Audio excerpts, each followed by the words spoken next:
Hi guys. Tonight we begin somewhere before the idea of night even existed.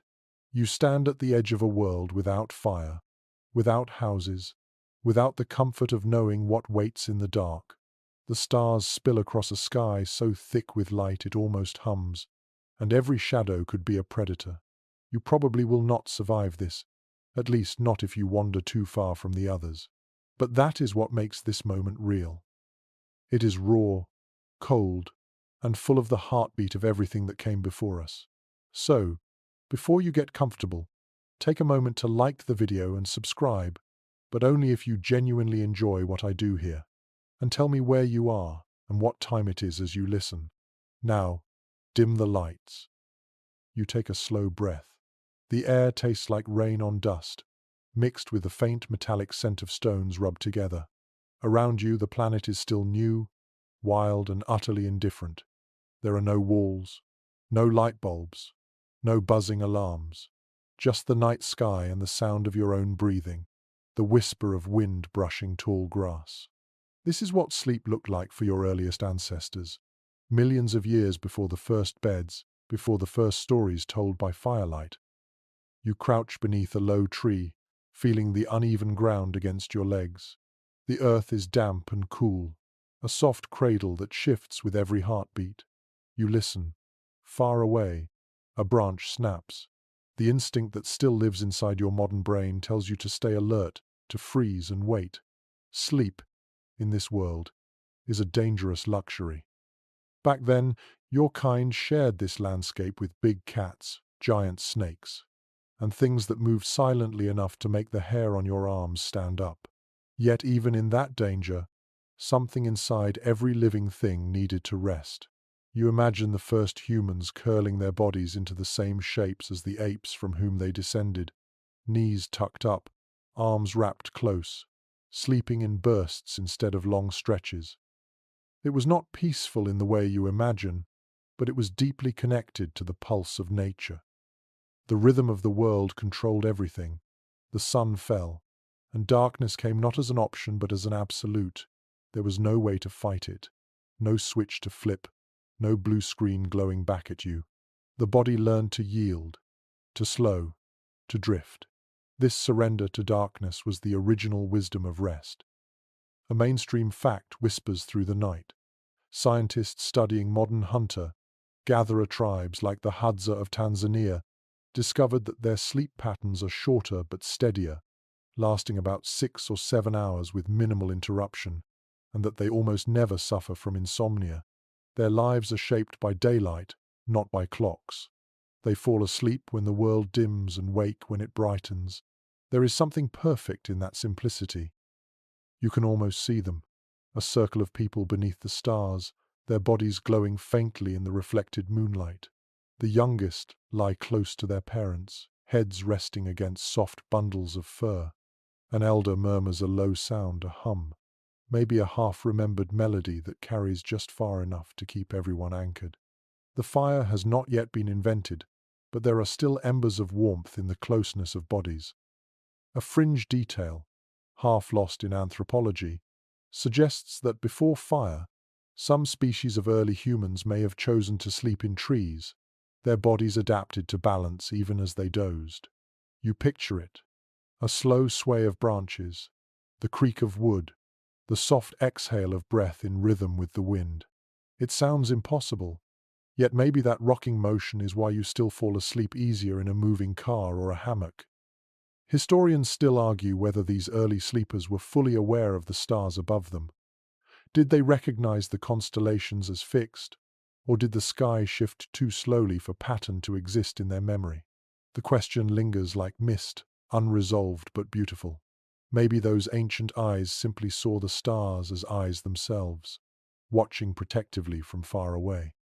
You reach out and touch the ground again. The soil feels alive, buzzing faintly with the weight of insects and roots beneath the surface. You realize how far modern humans have drifted from that texture, that sound.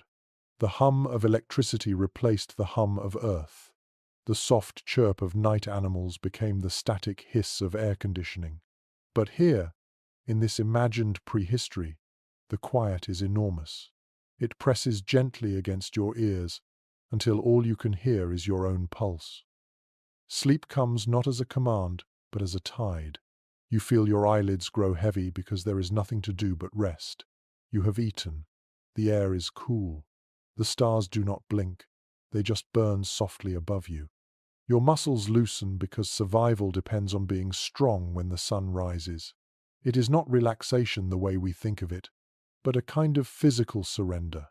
The body collapses, resets, and trusts the others nearby to stay alert in turns. In the distance, the cry of an animal cuts through the dark. You stir, but the sound fades quickly. The body's ancient chemistry knows when danger is real and when it is only wind. Adrenaline lowers, breathing evens again. You drift deeper.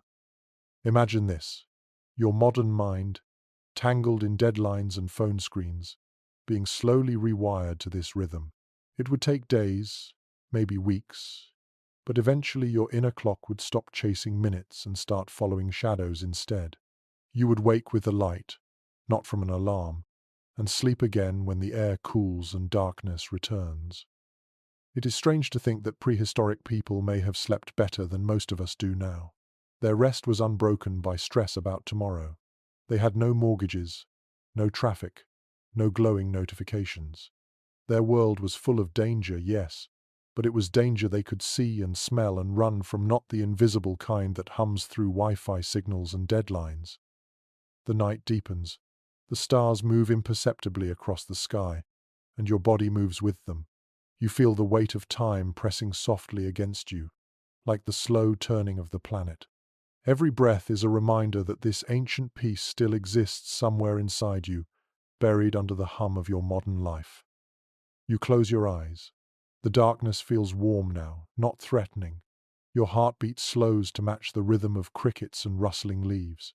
Somewhere nearby, another human sleeps, their breath rising and falling in quiet sync with yours. You are not alone. You are part of something older than memory itself. Tomorrow, fire will arrive and change everything. But for now, you rest in the raw, untouched dark of the world before light, before story, before fear had a name. The night holds you gently, like the earth remembering the shape of your body. You wake slowly to the first crack of sound in the distance. It is the scrape of two stones meeting, and for the first time in history, the dark world begins to change. You blink in the half-light, watching a spark leap, hover, and fade. Then another. The smell of smoke creeps into your nose, unfamiliar yet comforting. You do not know it yet, but this smell will follow humanity forever. The first fires are being born, and with them, the beginning of safe sleep. You move closer, feeling the warmth touch your face. The others gather too, forming a ring of glowing eyes. The fire pops, sending up sparks like small stars. It hisses softly, eating at the kindling, and a faint orange halo spreads across the faces around you. For the first time, the night no longer belongs entirely to predators. The flames are hypnotic. They breathe, sway, and whisper like a living thing. Someone tosses in more sticks. The crackle deepens and everyone sighs without realizing it. Heat slips into tired muscles. The ground beneath you feels less threatening.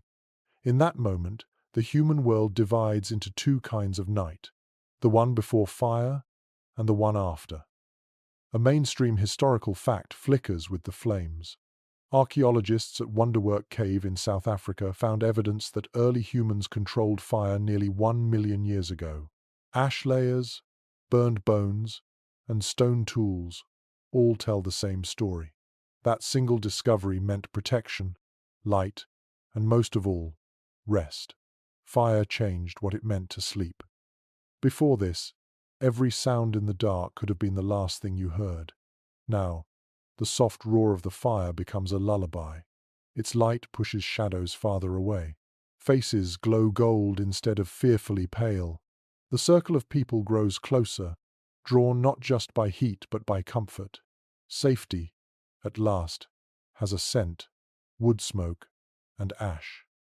You lie back and watch the flames through half-closed eyes. The warmth moves across your skin, deeper than sunlight. A curious thought enters your mind. Maybe this is what trust feels like for the first time in human history. To close your eyes knowing that the fire stands guard while you rest. A fringe idea whispers through anthropology circles. Some researchers think that staring into fire could have helped develop the meditative focus that shaped human thought. The gentle rhythm of flickering light may have trained our ancestors' brains to slow down, to dream, and to imagine.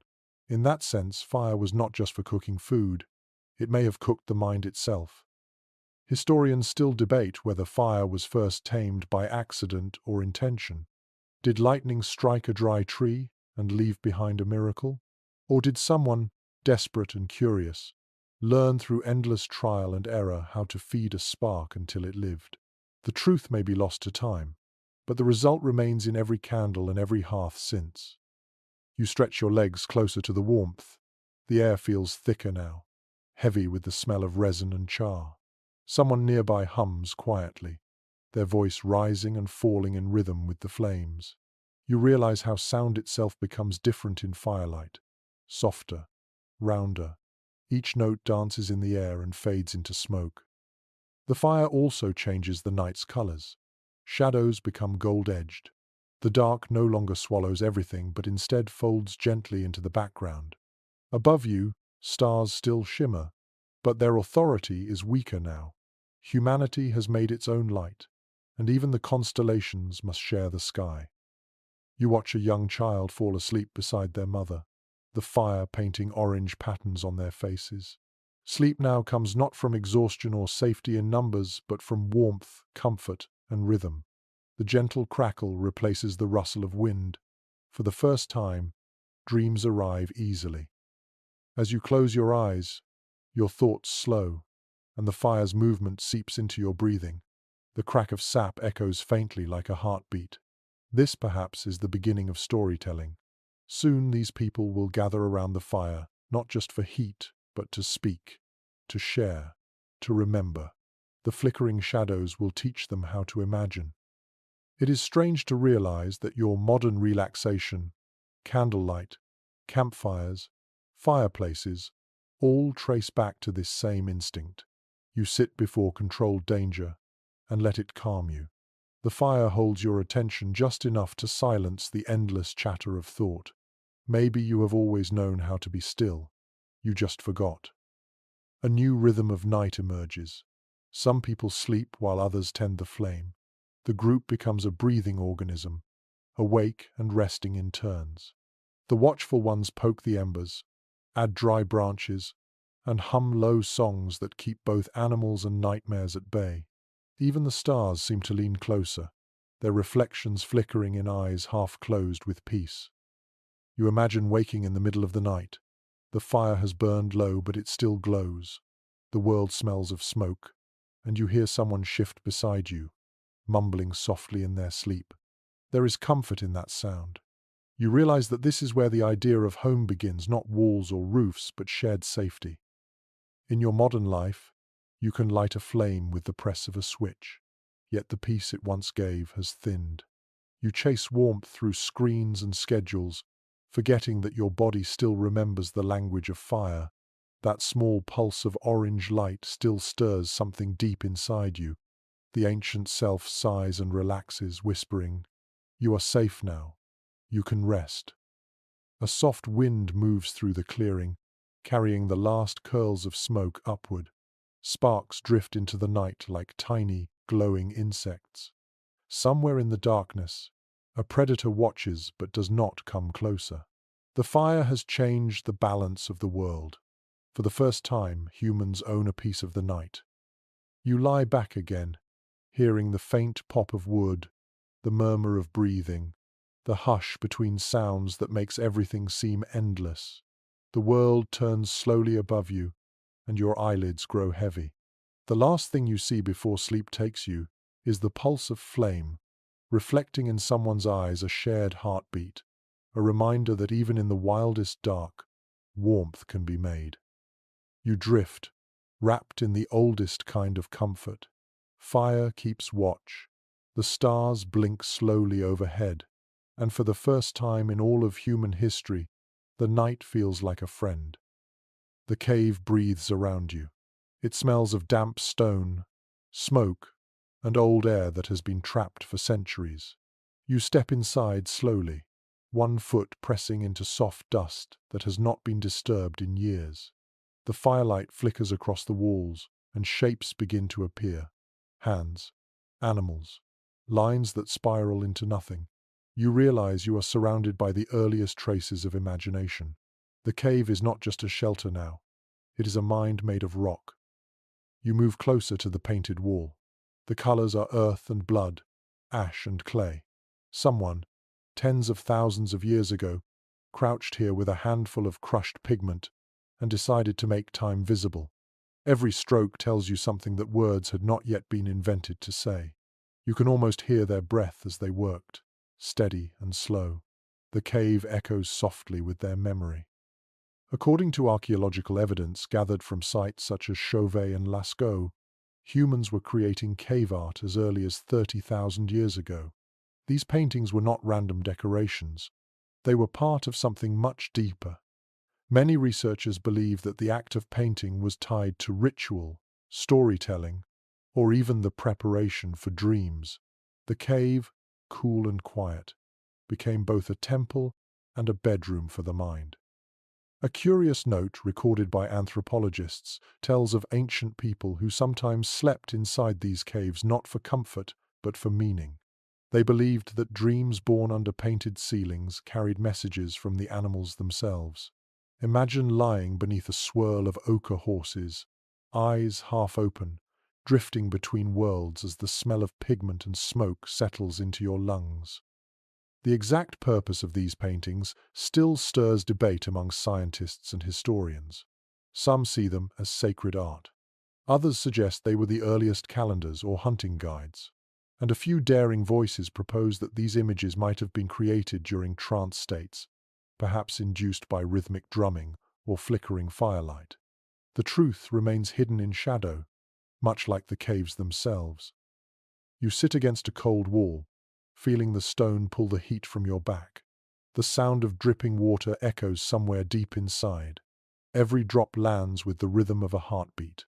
Your breathing slows until you can almost feel the pulse of the mountain itself. Here, silence is not empty. It is thick, like velvet, wrapping around your body and softening every thought. As your eyes adjust, you notice how the light changes the drawings. The fire makes them move. The bison seem to run. The handprints tremble slightly. You realize that the artists knew this. They painted in the flicker, not in stillness. They made motion before motion pictures. The walls became a living story, told through flame and sleep.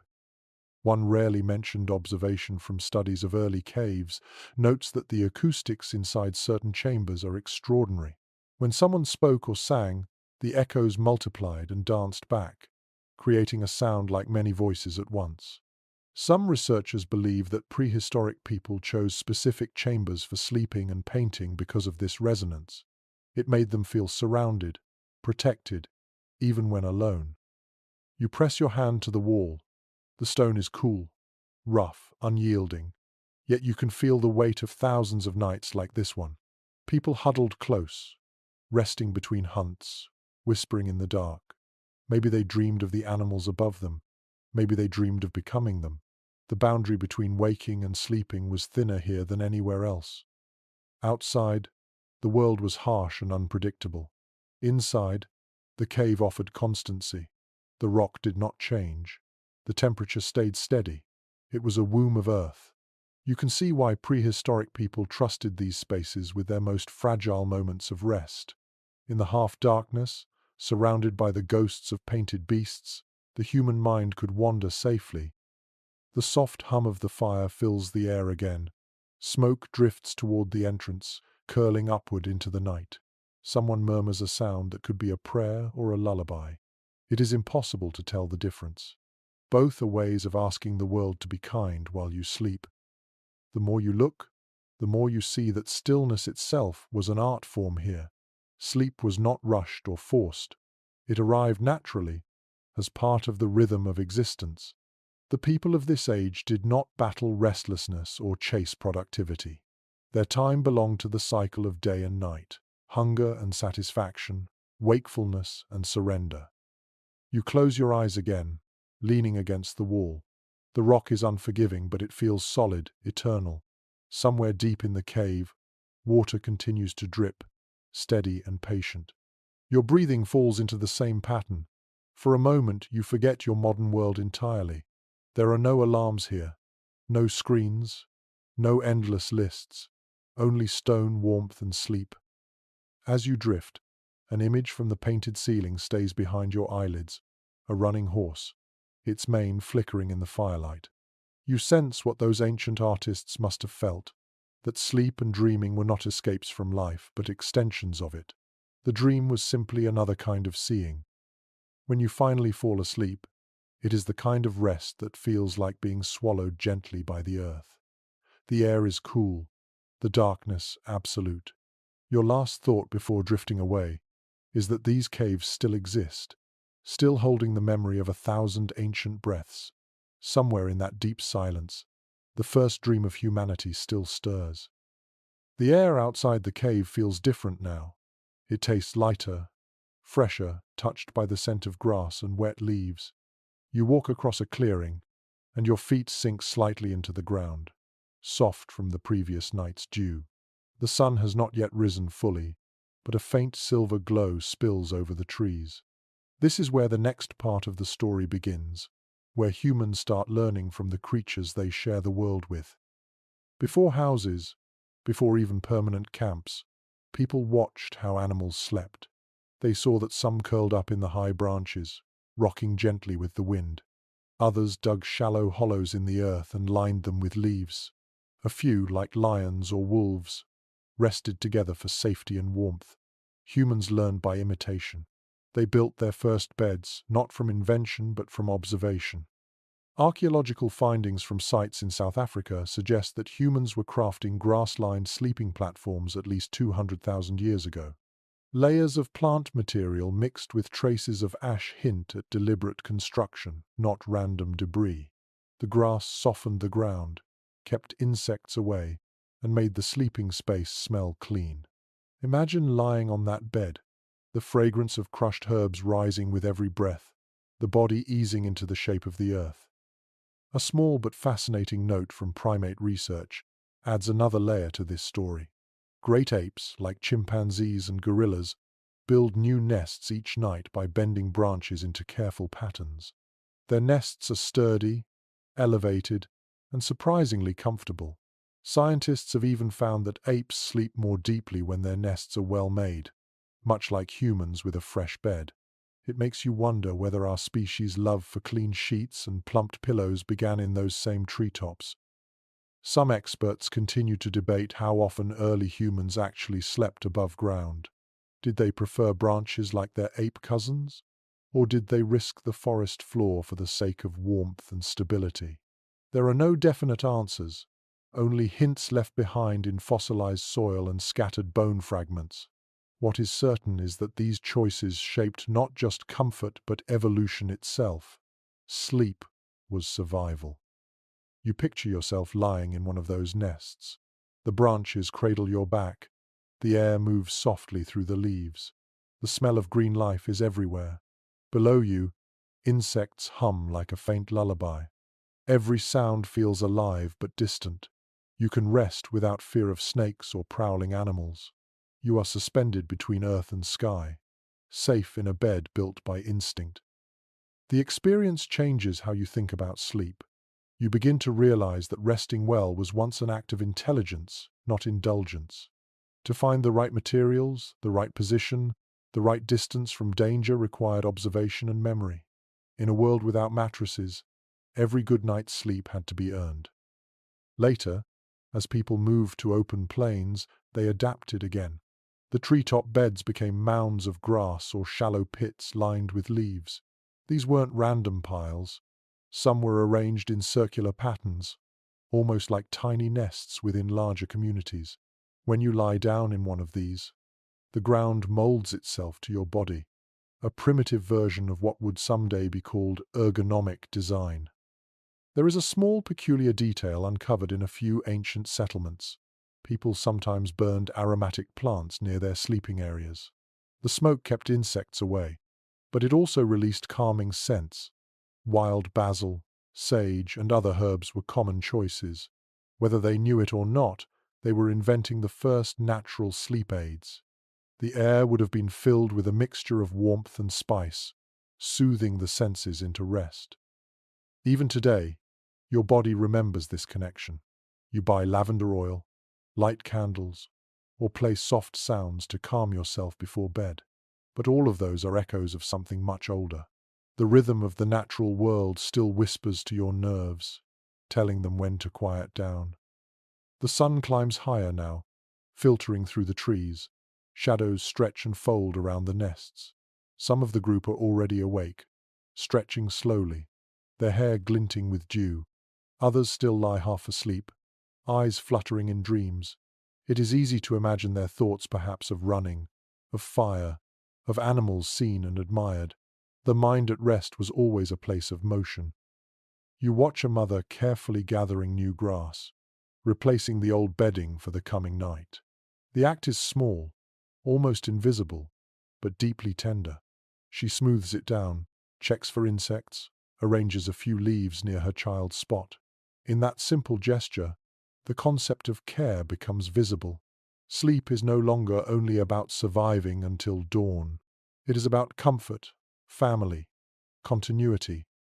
Your modern world has memory foam and pillows filled with air, yet the intention is the same. You still crave softness, safety, and warmth. The body may have evolved, but its desires are ancient.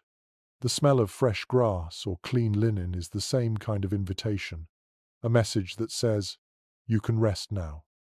The wind picks up. You feel it brush over your arms, cool and dry. It carries the faint hum of insects and the rustle of wings.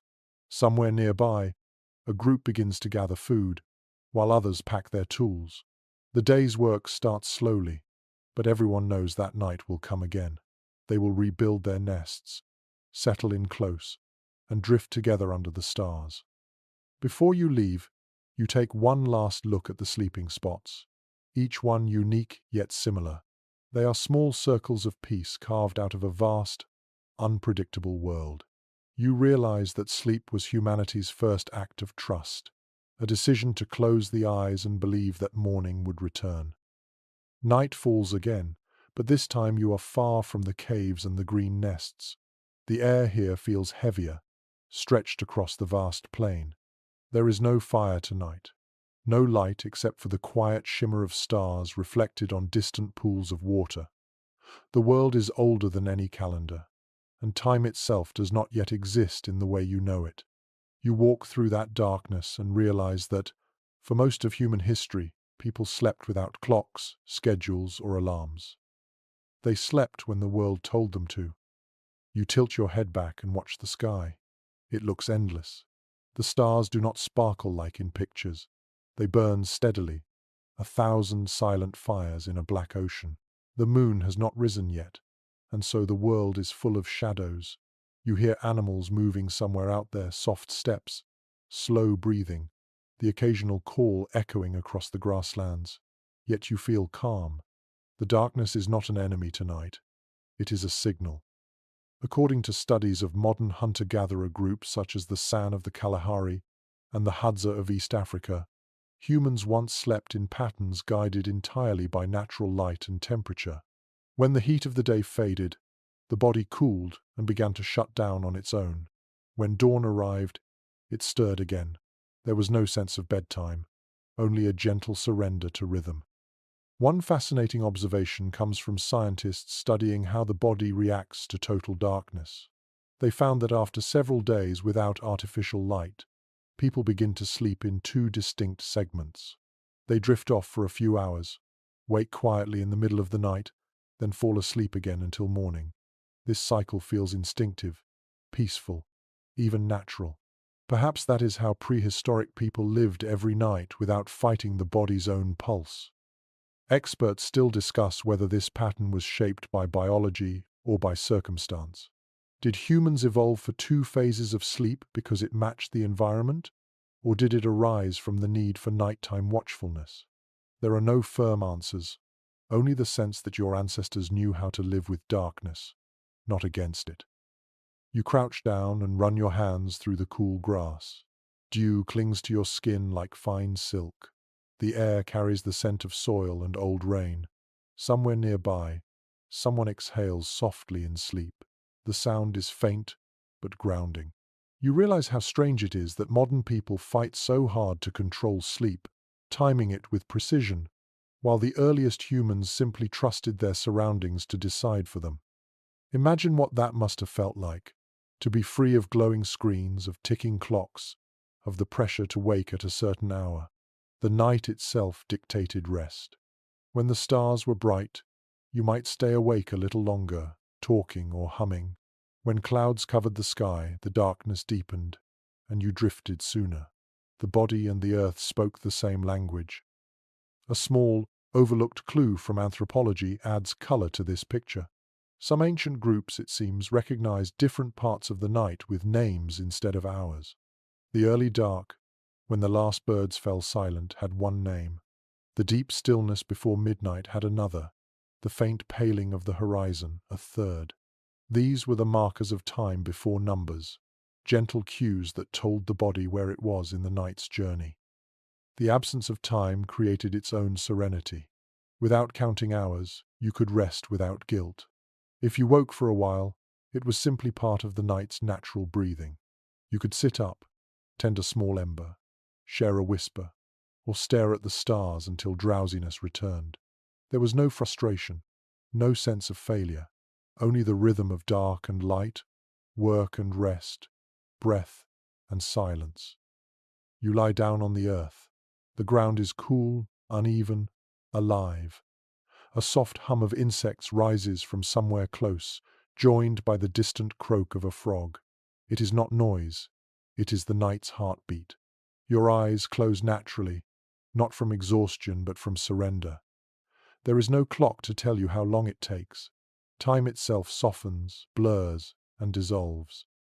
Perhaps this is what your body still craves when it lies awake in the modern dark. Not caffeine or comfort, but freedom. The freedom to exist without measurement. The chance to fall asleep when your mind quiets, and to wake when the light returns, not when a device insists you must. You imagine yourself in a small circle of travelers. They lie scattered across the grass, faces turned upward. Some murmur softly, others already breathing deeply. There is no leader to call for bedtime. The stars are enough. The sky is enormous but kind. You can feel it pressing down softly, not to crush, but to comfort.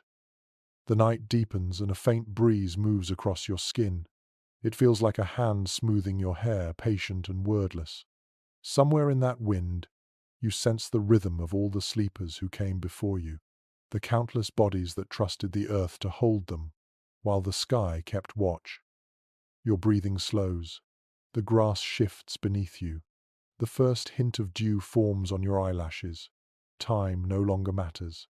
There is no past, no future, only this vast, endless moment between waking and dreaming. The stars turn slightly, almost imperceptibly, marking the slow passage of the hours you will never count.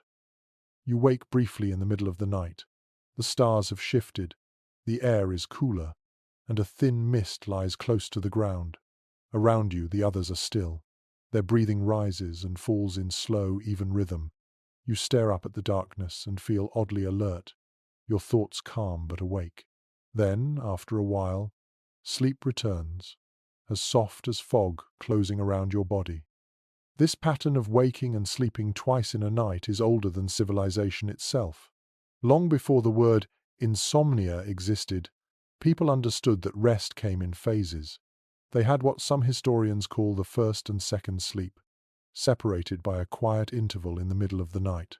During that time, they might stir the fire, whisper a story, or simply lie back and think.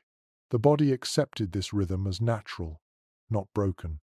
Evidence from historical diaries, letters, and early records from the Middle Ages shows that this segmented pattern of sleep lasted for thousands of years, even into relatively recent times. People went to bed soon after dusk, slept for a few hours, then woke around midnight for an hour or two before drifting back into their second rest until dawn. The rhythm matched the slow heartbeat of the earth. One curious account found in 17th century England describes how families used that middle stretch of night to talk quietly, pray, or visit neighbors. Some would share small meals or read by candlelight. It was a calm, unhurried period, a kind of twilight within the night itself. To them, waking briefly did not mean sleeplessness. It meant participating in the full circle of rest. Researchers today continue to explore why this two-part pattern may have existed.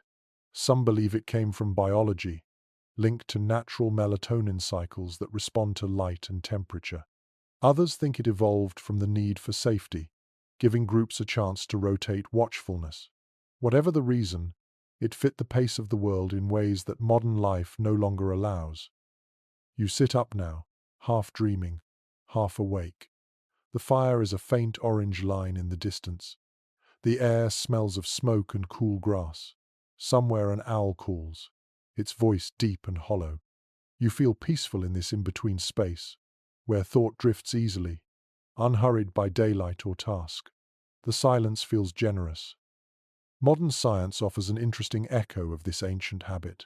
When people live for weeks without artificial light, as in certain experiments, their sleep naturally divides into two parts again.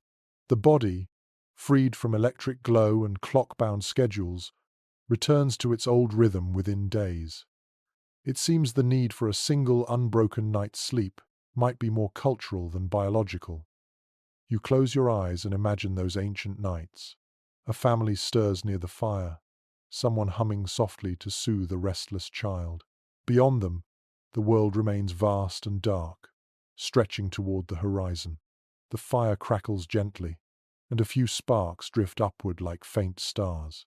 Soon, the watchers will return to sleep, and the night will fold over them again. The pause between sleeps offered something rare, space for reflection. People dreamed, woke, and sometimes spoke of those dreams before falling back into deeper rest. The mind wandered freely between the visible world and the one it created in the dark. Perhaps this is why dreams held such importance in early life. They were never rushed away by morning alarms or glowing screens. They were part of the rhythm. A small discovery from medieval writings even notes that people referred to this interval as the watch, not a time of stress or alertness, but of calm wakefulness. Some thought it was when the mind was most open to insight or prayer. In those quiet hours, without distraction, people simply existed, half in dream, half in thought, trusting that sleep would return when it wished. You shift on the ground, feeling the cool air wrap around you. The quiet in the world feels deep enough to rest inside. The fire flickers, the stars pulse faintly. You understand now that the body does not demand silence to rest, it only asks for rhythm. The soft breathing of others, the occasional rustle in the distance, the whisper of the wind across your face, all of it becomes part of the lullaby. It is strange that today, people fear waking in the night. They reach for phones, worry about time, count minutes. But your ancestors never saw this as failure. They saw it as invitation. To breathe, to listen, to think, to remember that sleep is not a switch but a tide. It ebbs, flows, and returns on its own. You let your body follow that ancient tide now. The chill of the air deepens, but your skin adjusts. A faint smile touches your lips as you sink back into your second sleep. There is no rush, no schedule, no guilt. The stars turn above you, patient and endless, marking the passage of time you will never need to count. Somewhere in that drifting silence, the mind begins to open again. Dreams creep back, quiet and vivid, shaped by the rhythm of the night itself. You dream of rivers glowing in the moonlight, of distant fires, of voices calling softly through the dark. When morning comes, you will remember fragments of those images, as if the night has gently spoken to you. Your breathing slows. The world narrows into warmth and stillness. You are floating now, suspended in a rhythm as old as life itself. Two sleeps flowing together, like waves on a calm sea. The moon is high tonight. Its light pours like milk across the ground, touching every leaf and stone. You stand in that silver glow and feel something ancient stir in you. The people around you are quiet, their faces lifted to the sky. The night is not only for sleeping now, it is for watching, for listening, for feeling the pull of the moon as it glides above the world.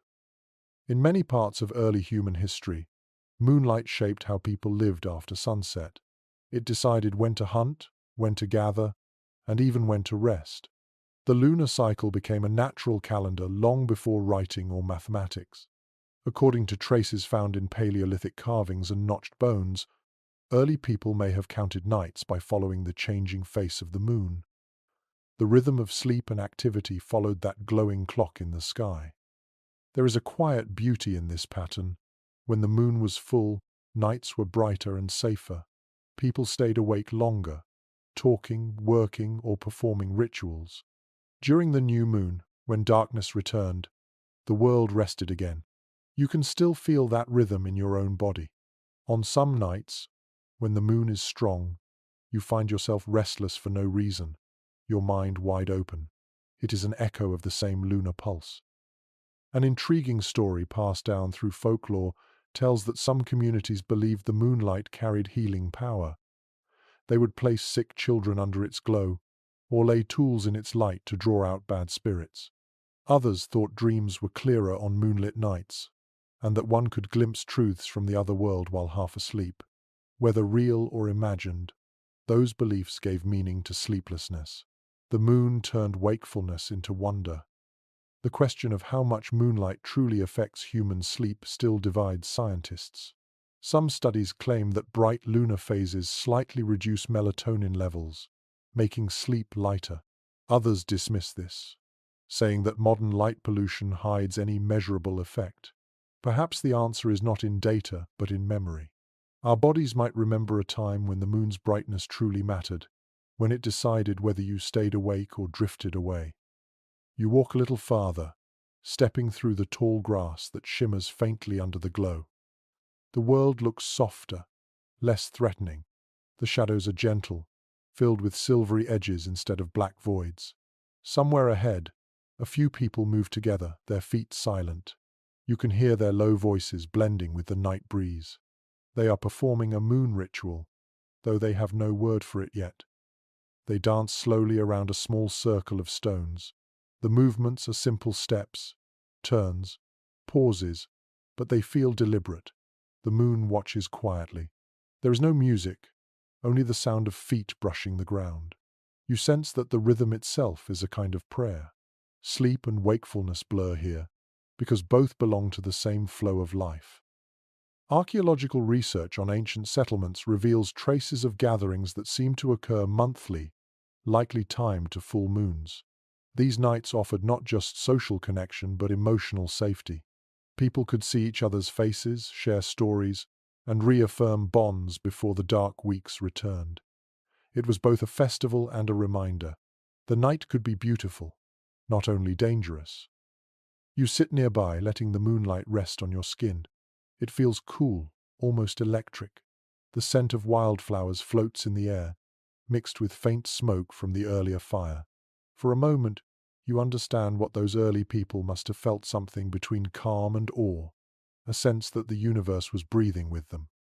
One unusual idea from cultural anthropology suggests that early humans may have linked lunar light with fertility and rebirth, not only in women but in the earth itself.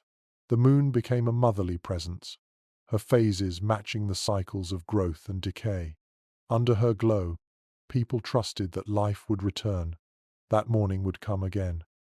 Your eyes begin to grow heavy, but the brightness of the moon keeps you on the edge of wakefulness. It is a comfortable limbo, where thought drifts easily and senses heighten. The night hums with sound crickets, rustling leaves, the whisper of your own heartbeat. Everything moves in time with the glowing orb above. You notice how the light softens every shadow, even your own. It feels kind, not cold. You imagine countless generations lying in this same light, closing their eyes but never completely leaving the world. The moon keeps watch over them, a gentle guardian. The dancers slow their steps and sit down. A few begin to hum. The tune is simple, built from long, low tones that blend into the wind. The melody circles the clearing and fades slowly, like mist sinking into the grass. One by one, they lie down, their faces still turned toward the moon. You do the same. The ground is cool and steady beneath you. The silver glow paints faint shapes on your eyelids. You can almost feel the planet turning. The moon drifts higher, her light spilling into every corner of the earth. You let it wash over you, filling you with the kind of calm that no modern light can offer. Sleep comes softly, but not completely. You hover between dreaming and waking, your body weightless, your mind wide as the sky. In that silver quiet, you understand what prehistoric people must have known. That rest is not just darkness, but light as well. The tender glow that connects the earth, the moon, and every sleeper who ever looked up. The night is alive with small sounds. You hear the slow crackle of fading embers, the sigh of wind through tall grass, the quiet murmur of someone shifting in their sleep. The world feels enormous, yet comfortingly close. You are surrounded by people whose breathing joins with yours, a shared rhythm that hums through the dark. Here, in this ancient silence, safety is not found in walls but in one another. Humanity learned early that sleep depended on connection. One alone could not rest deeply, but many, lying close together, formed a circle of safety that calmed the body and eased the mind. The sound of others sleeping became a lullaby, proof that the world was still turning, that no danger had yet arrived. Excavations of early human camps reveal sleeping areas organized in groups, often with overlapping impressions in the soil. Archaeologists believe these patterns reflect a deliberate arrangement for warmth and protection. The young were kept in the center, the strongest near the edges, each person part of a silent agreement that allowed everyone to close their eyes without fear. A touching note from modern field studies of hunter-gatherers confirms that this instinct still survives. Among the Hadza people of Tanzania, for example, someone is always awake. As one person drifts into slumber, another stirs, so the camp remains constantly watched though no one planned it. Sleep moves like a wave through the group, and that rhythm ensures safety without breaking rest. Experts in evolutionary biology continue to discuss whether this shared sleeping pattern shaped human social behavior. Some think it created the first sense of community, a nightly rehearsal for trust. Others suggest it was purely practical warmth and security disguised as tenderness. Whatever its cause, it formed one of the earliest bonds between individuals, the comfort of hearing another's slow, steady breath. You lie back and listen. The sound is hypnotic. 100 quiet breaths rise and fall like the tide. Each exhale carries warmth into the cool air. Each inhale draws it back. It is easy to understand why humans, even now, sleep better beside someone else. The heart slows, the muscles loosen, and the ancient part of the brain whispers that everything is all right. There is a small but fascinating observation from sleep researchers. The human brain can partially synchronize to another's breathing pattern during rest. Two sleepers close together begin to match rhythms unconsciously, their bodies aligning as if remembering something old. Perhaps that is why infants fall asleep on their parents' chests, or why lovers calm each other simply by lying still. You picture this ancient camp in full. Bodies curl beneath furs and woven grass, the air thick with warmth. The faint smell of smoke and sweat mixes with crushed leaves. A few small fires glow at the edges, not large enough to frighten the night, but bright enough to mark the boundary of home. Even the wind seems to respect it, brushing gently along the outer circle before passing on.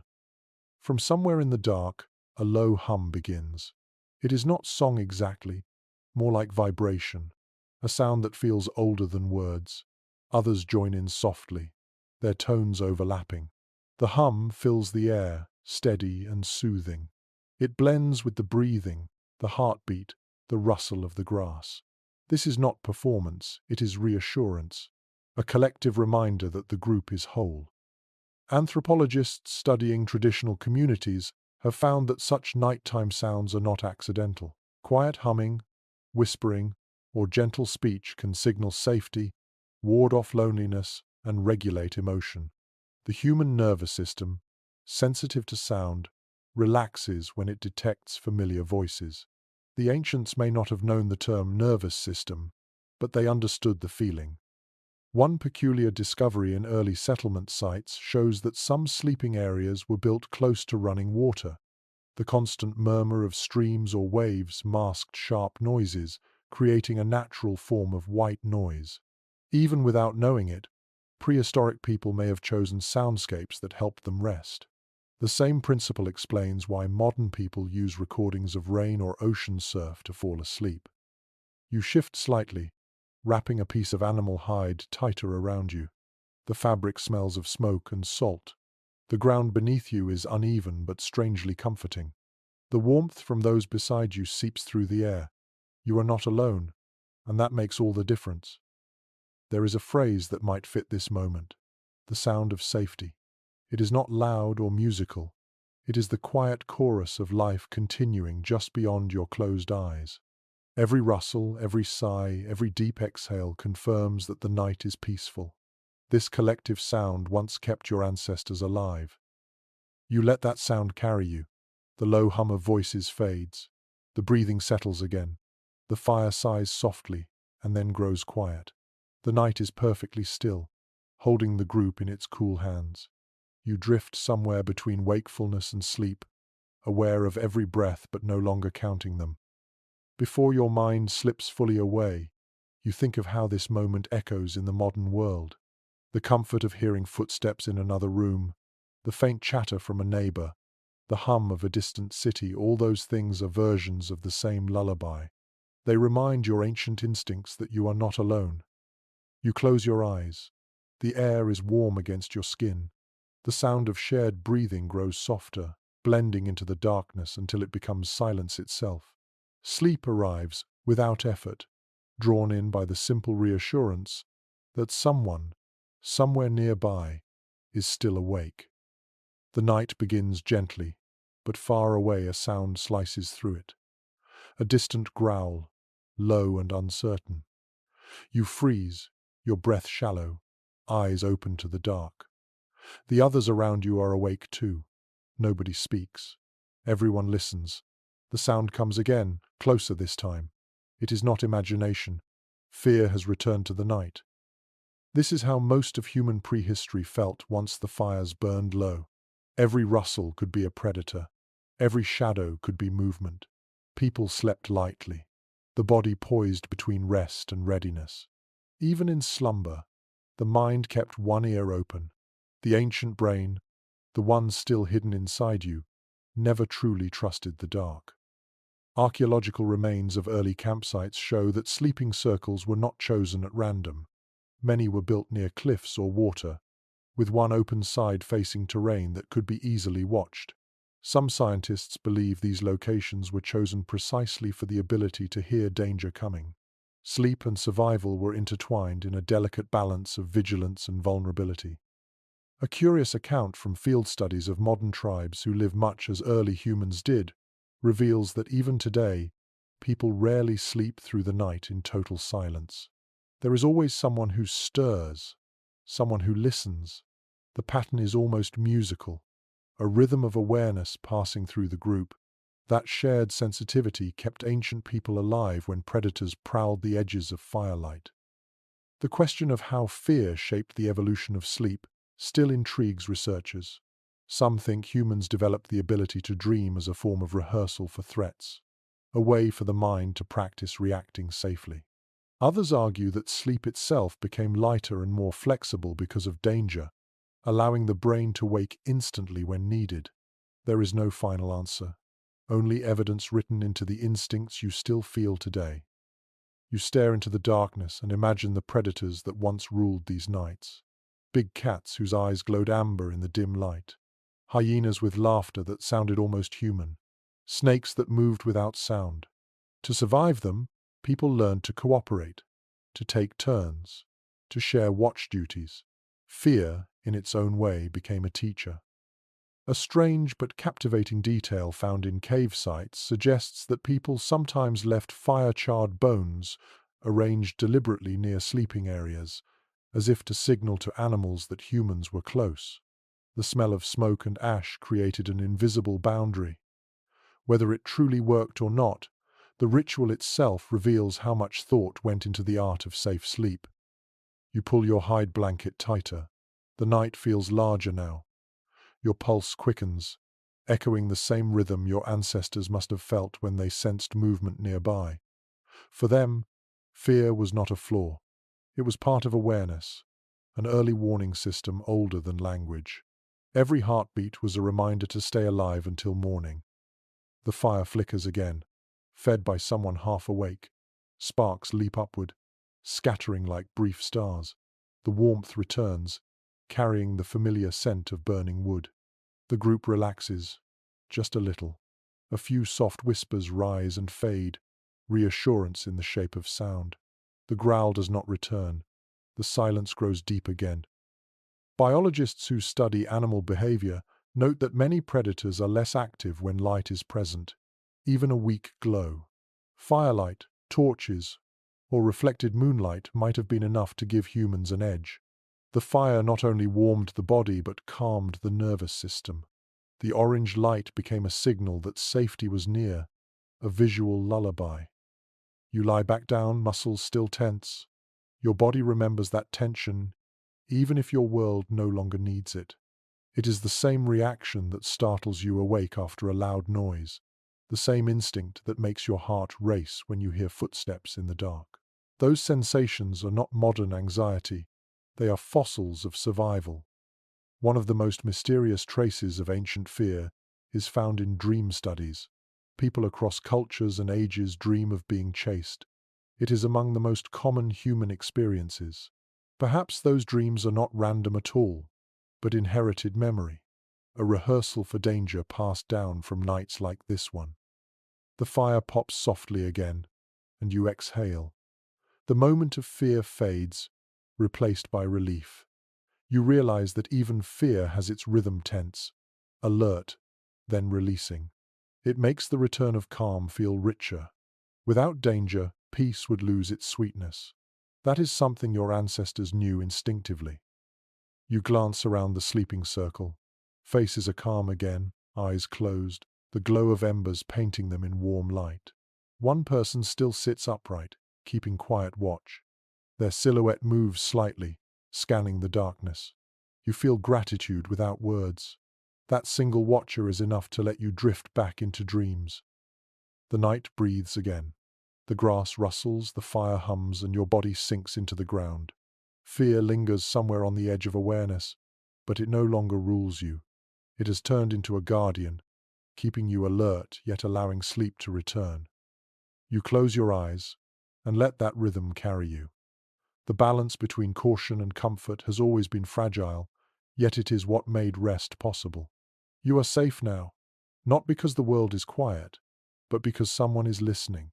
That was the secret of survival then, and it still is now. Morning comes slowly. The first warmth of sunlight slides across your skin, and you blink awake to see the faint orange glow touching the horizon.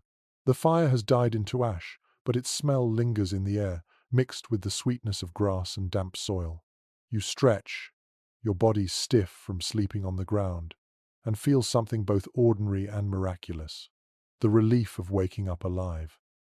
As the group rises, they begin to tidy the sleeping area, brushing away leaves and ash, gathering what remains of last night's fire. Some prepare to move on, others to rebuild for another night. It is then that you notice how every movement centers around the same simple idea, comfort. What began as survival is slowly becoming art. Archaeologists studying early human sites have discovered that even in the oldest settlements, people improved their resting places with intention. They spread leaves, stacked animal skins, and sometimes layered ash beneath grass to repel insects. The earliest beds found in Border Cave in South Africa date back more than 200,000 years, built from bundles of sedge grass and mixed with crushed aromatic plants. It was not only practical but sensory. The smell of greenery calmed the mind and signaled safety. One little-known detail from these findings suggests that certain plants were chosen for their texture as well as their scent. Some leaves were soft and springy, others repelled moisture, making the ground feel warmer. The ancestors who once slept directly on cold earth were learning to create softness where none existed. It was the first expression of comfort. There is still disagreement among researchers about what these early sleeping arrangements truly meant. Some think they were purely utilitarian, just a way to keep insects away. Others argue that the choice of materials shows the birth of aesthetic awareness, a desire for beauty even in rest. Whatever the answer, these simple grass beds were the beginning of humanity's long relationship with luxury. You kneel and touch the flattened grass. It feels faintly springy, still holding the shape of bodies that slept there. The faint perfume of wild herbs rises in the air. You realize how deeply smell connects to memory, how it lingers in the mind longer than sight or sound. To those early people, the scent of crushed leaves might have meant safety, belonging, or love. A few steps away, a woman spreads a new layer of plants over her family's sleeping space. She hums quietly as she works, her fingers deft and sure. The hum is a rhythm she learned from her mother, who learned it from hers. It is not a song but a pattern of breath that matches the motion of her hands. You watch her sprinkle ash along the outer edges to keep crawling things away. The small grey border gleams in the morning light, like a frame around a painting. Anthropologists note that around this time, humans began shaping objects specifically for rest.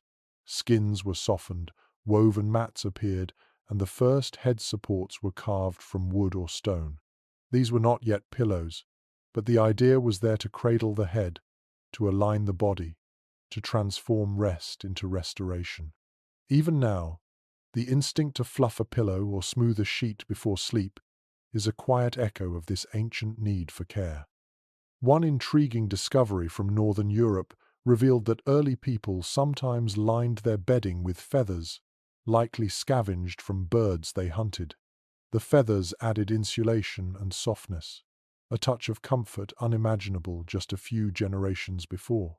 It is astonishing to think that the first down-filled bed was made by hands that still hunted with stone tools. You lie back, imagining the sensation of that ancient bed.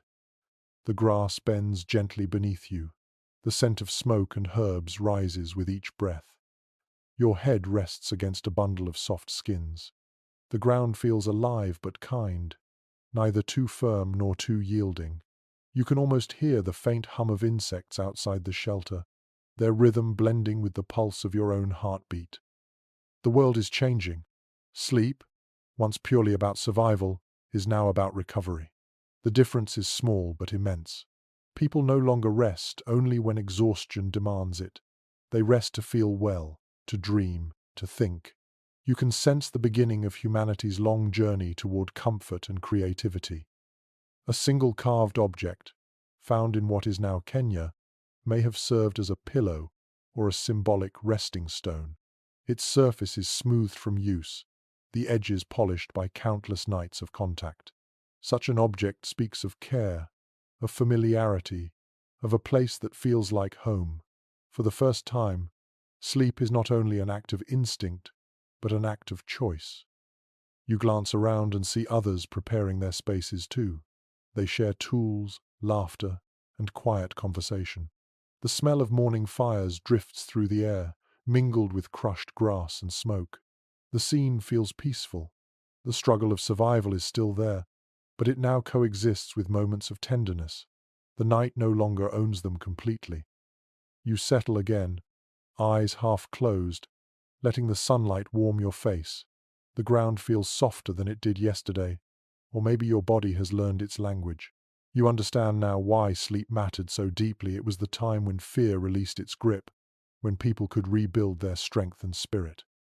In the distance, a child runs past, clutching a handful of feathers, laughing.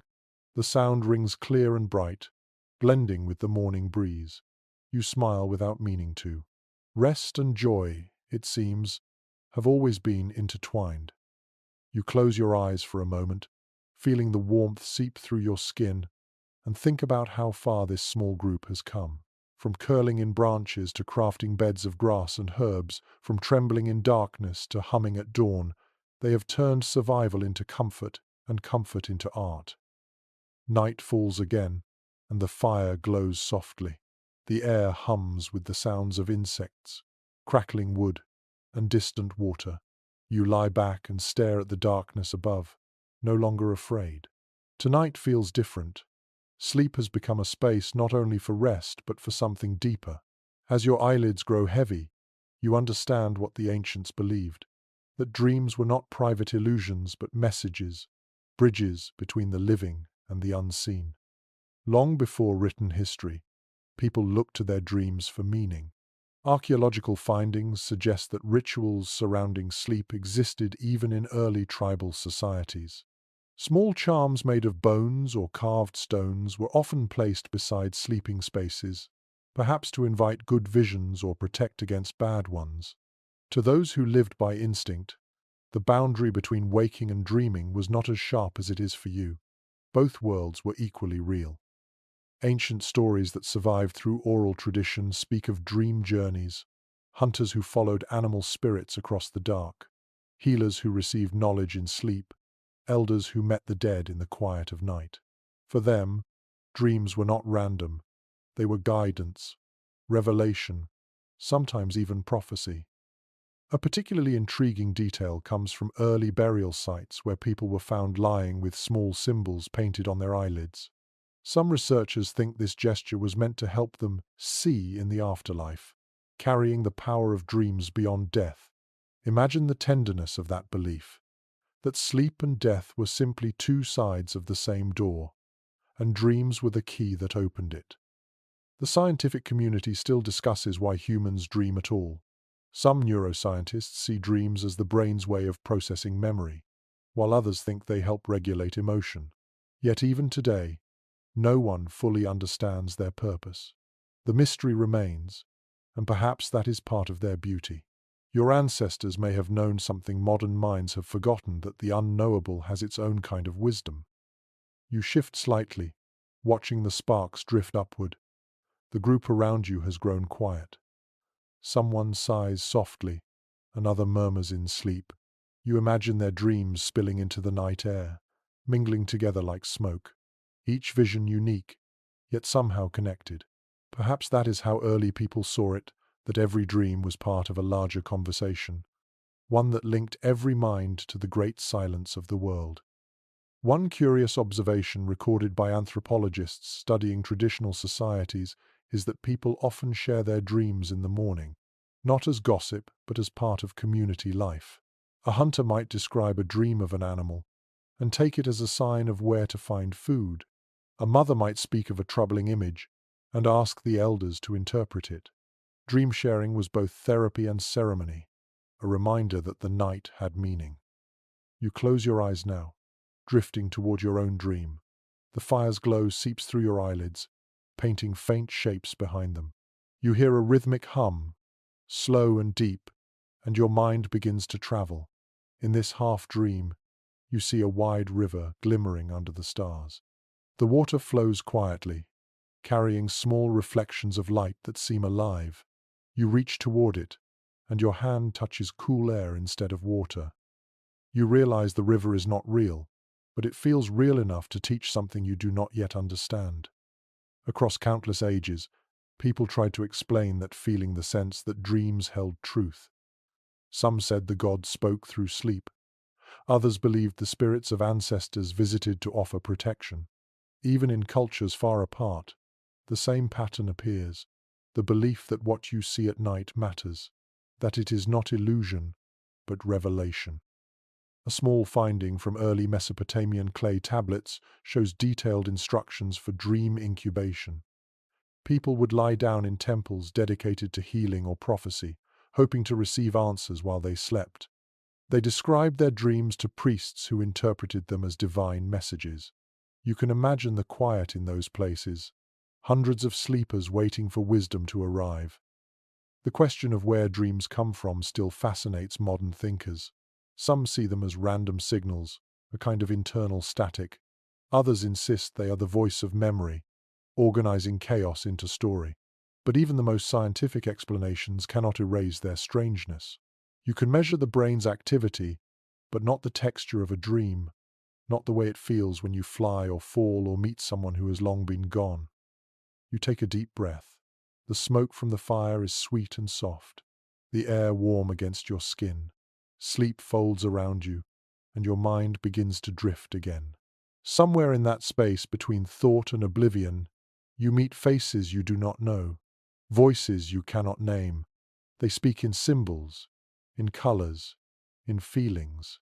The logic of waking life disappears, replaced by something older, freer.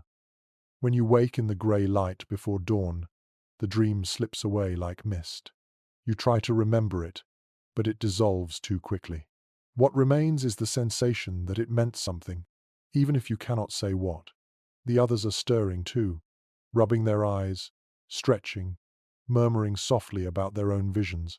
You see faint smiles, a few puzzled looks.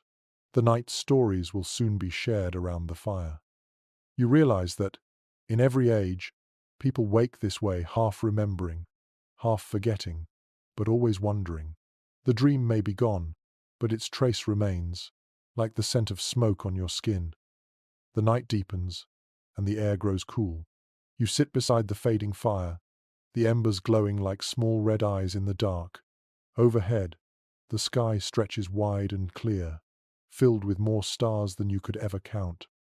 They seem to move, though you know they do not. Their faint flickering turns the blackness into a living thing. You can understand why your ancestors once looked upward and found stories written there. In a world without cities, the stars were companions.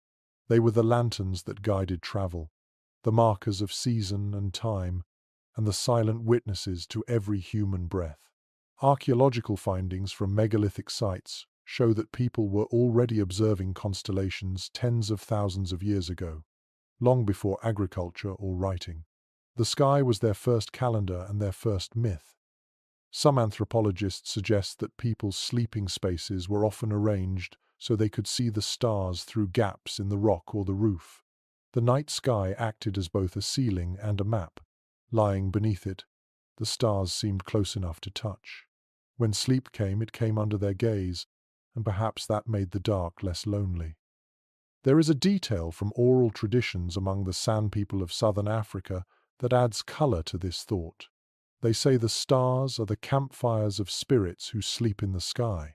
When one dies out, it means the spirit has finished resting and returned to earth. Imagine lying in the grass, half awake, half dreaming, and watching those celestial fires burn. The comfort in that image is immediate. The sense that the night is alive, that no one ever truly sleeps alone. The debate among modern historians about when humans first read patterns in the stars continues. Some argue that constellations began as navigational tools. Others claim they were symbolic stories to explain creation. But perhaps both are true. The night sky was too vast to ignore and too beautiful not to imagine. It gave shape to wonder, and wonder gave shape to rest. You stretch out on your back, the ground cool beneath you. The stars ripple faintly through the air, as though moving with your breath. The silence is immense. Somewhere, an insect buzzes, and the sound fades into the distance. In this stillness, you feel the pull of those lights. It is not curiosity exactly, it is belonging. The same patterns that guided your ancestors' eyes now shine above you unchanged. The great hunter, the river of the sky, the seven sisters. All of them older than civilization itself. A discovery in prehistoric European caves suggests that even the animal paintings might mirror constellations. Certain clusters of dots on the walls align with known star patterns like Taurus and Pleiades. If true, this would mean that people were mapping the heavens long before they built cities. To imagine those early artists drawing both the animals of earth and the shapes of the sky is to see how deeply connected their waking world and their dream world were. You turn your head slightly, watching the stars drift toward the horizon. The faint light of the Milky Way spreads like smoke across the darkness. It feels endless and comforting at the same time. Somewhere in that streak of silver, entire myths were born, stories of creation, loss, and renewal. They were not bedtime tales in the modern sense, but living memories of the cosmos. One detail from early mythology is especially tender. In some traditions, it was believed that when people dreamed, their souls rose to the stars and rested there until morning. Sleep was not escape, but ascent, a nightly return to the sky. The stars, bright and constant, became both destination and home. Modern astronomy tells you that each star is a sun, enormous and distant, many with their own planets. But even with all that knowledge, they still hold the same pull they did then. You look at them and feel small, yet strangely safe. The night sky has a way of reminding you that rest is part of the same cosmic rhythm that moves everything else. The idea that sleep might have been more peaceful beneath that sky feels right. Without artificial light, the darkness was whole. The stars provided just enough glow to make shapes visible, a soft shimmer to replace fear. Their steady presence offered reassurance that the world continued, even when eyes were closed. You close your eyes now and picture yourself as one of those early dreamers. The fire fades, but you feel no dread. The stars watch quietly above you, the air cool and patient. You imagine that, somewhere out there, the spirits of other sleepers shine back, each one a spark in the vast night. Your breathing slows. The sounds of the world dissolve into a single hum. Sleep comes easily beneath a sky like this, one that promises continuity, one that reminds you of how vast and steady life can be. You understand, as your ancestors did, that the stars are more than distant fire. They are reminders of the rhythm you belong to. The last thing you see before drifting away is a trail of light crossing the sky, brief and silent. You feel the urge to make a wish, though you know no word for it yet. Somewhere deep inside, you already understand that hope and sleep are the same kind of surrender. The air is cooler tonight, carrying the crisp edge of approaching rain. You can smell the damp earth, rich and alive, waiting for water. As the sun sinks, clouds gather low across the horizon, their edges glowing faintly red. You pull your hide closer around your shoulders, feeling the first tremor of chill. Temperature, more than time, once ruled how humans slept. The rhythm of warmth and cold told the body when to wake, when to rest, and when to dream. Archaeological research shows that in ancient dwellings, sleeping areas were placed deliberately near sources of warmth, fire pits, sunlit stone, or even piles of stored food that radiated slow heat. Where climates were cold, layers of grass, leaves, or furs insulated the sleepers from the ground. In hotter lands, people rested on elevated platforms of woven reeds to allow air to move beneath them. Every culture adapted, finding harmony between body and environment. A fascinating note from paleoanthropology describes how even before controlled housing, people instinctively followed temperature cycles. Their bodies cooled with the air at night, releasing hormones that invited sleep, and warmed again with sunrise. Long before words like circadian rhythm existed, the body already understood the song of light and dark, heat and coolness. Modern scientists sometimes rediscover this truth. In laboratories, they find that lowering a room's temperature helps people fall asleep faster and stay asleep longer. Your body, though surrounded by centuries of technology, still listens to the same primal signals. A drop of a few degrees is enough to whisper, "It is time to rest." The details of how prehistoric people managed cold nights are striking. In Ice Age shelters, evidence of hollowed-out pits filled with hot stones suggests that groups created early versions of radiant heating. The stones, warmed by fire, released heat slowly through the night. Families gathered close, sharing warmth that lasted until dawn. Picture it, the glow of embers beneath a thin veil of smoke, the gentle pulse of heat against the skin, the steady breathing of sleepers bundled in furs. There is an odd and little-known finding from a site in northern Russia. Animal fat smeared along the inner walls of shelters, possibly used to block drafts. It gave off a faint scent when warmed, a mixture of musk and smoke. To modern ears, it might sound unpleasant, but to them, it was comfort itself, the smell of safety, of warmth held close against winter's bite. The debate among researchers about whether prehistoric humans fully controlled their thermal environment continues. Some argue that mastery of warmth was limited to firelight. Others believe they built intricate systems of heat retention using stone, clay, and ash. Whatever the case, those early innovations show a kind of wisdom that came not from intellect alone but from attention. They watched how the world moved and adjusted in return. You can imagine a night like this one. The fire flickers low, and a thin rain begins to fall outside the shelter. The smell of smoke deepens. The damp air cools your face, but your body is wrapped in warmth. The small sound of dripping water becomes part of the rhythm of sleep. Each drop that hits the earth is like a heartbeat, soft, persistent, reassuring. A woman nearby shifts, pulling her child closer. The child's head rests against her chest, rising and falling with each breath. That small exchange of warmth, skin to skin, might be the oldest form of comfort in human history. Modern science now calls it thermoregulation, but to them, it was simply love. Later in history, as humans migrated through different climates, they carried these habits with them.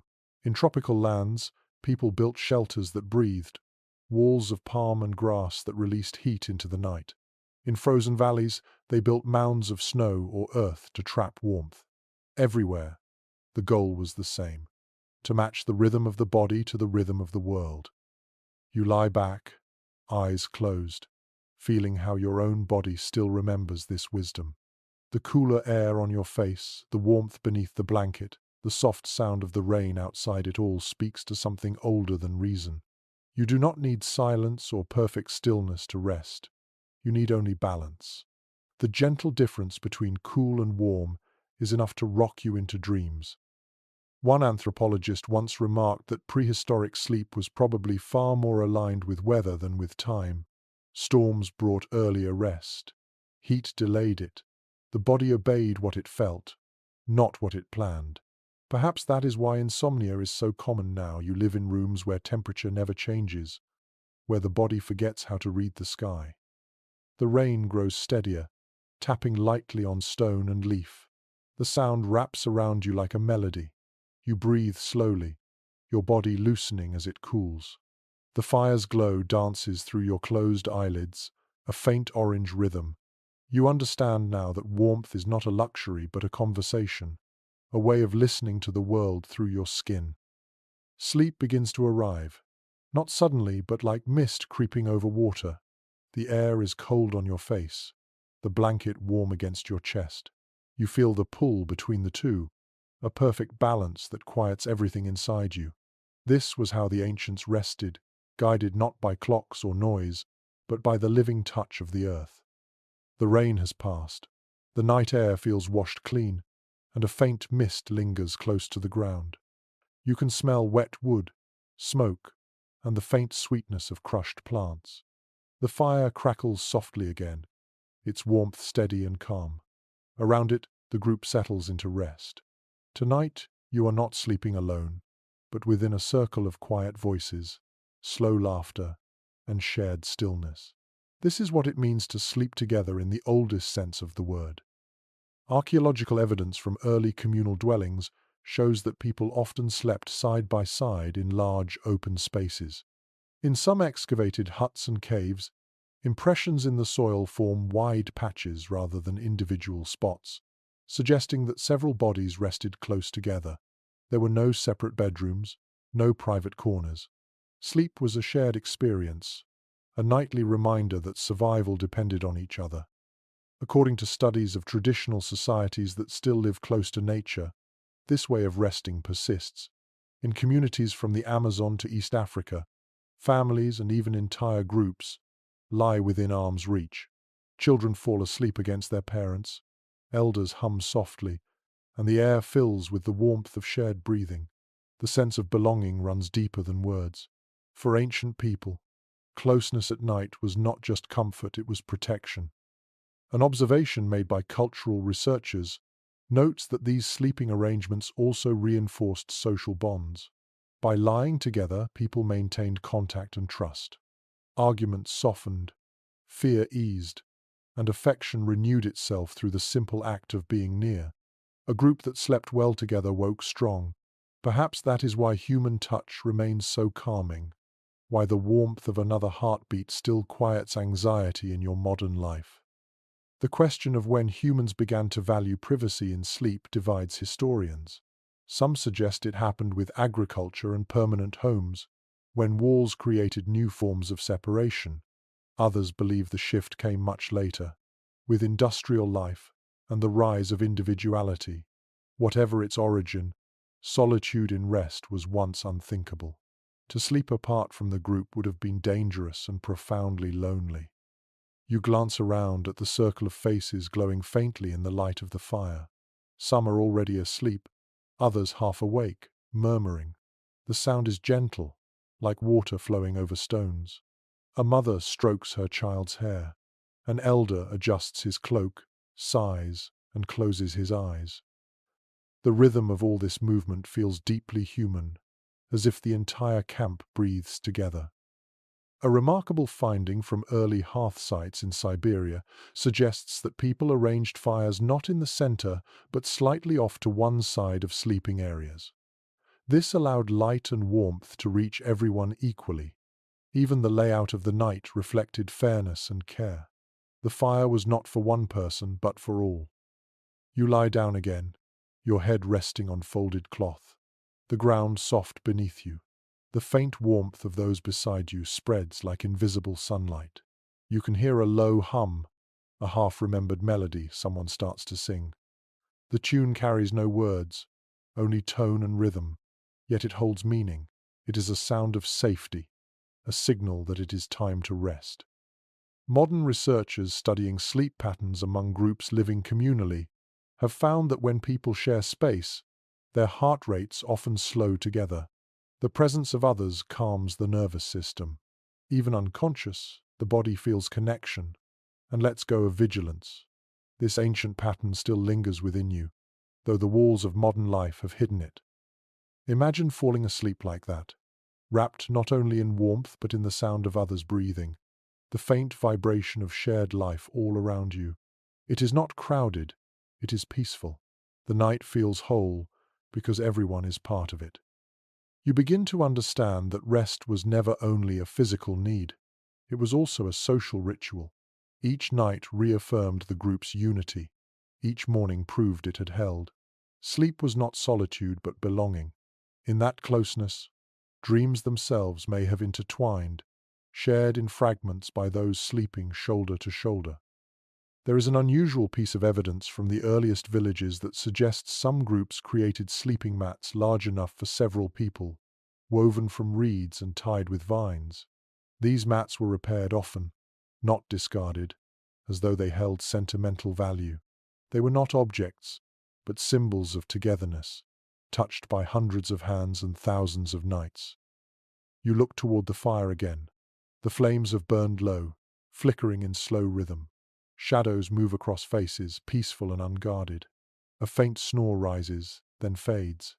Somewhere beyond the shelter, an owl calls once, clear and soft. The night breathes in response. You feel yourself drifting.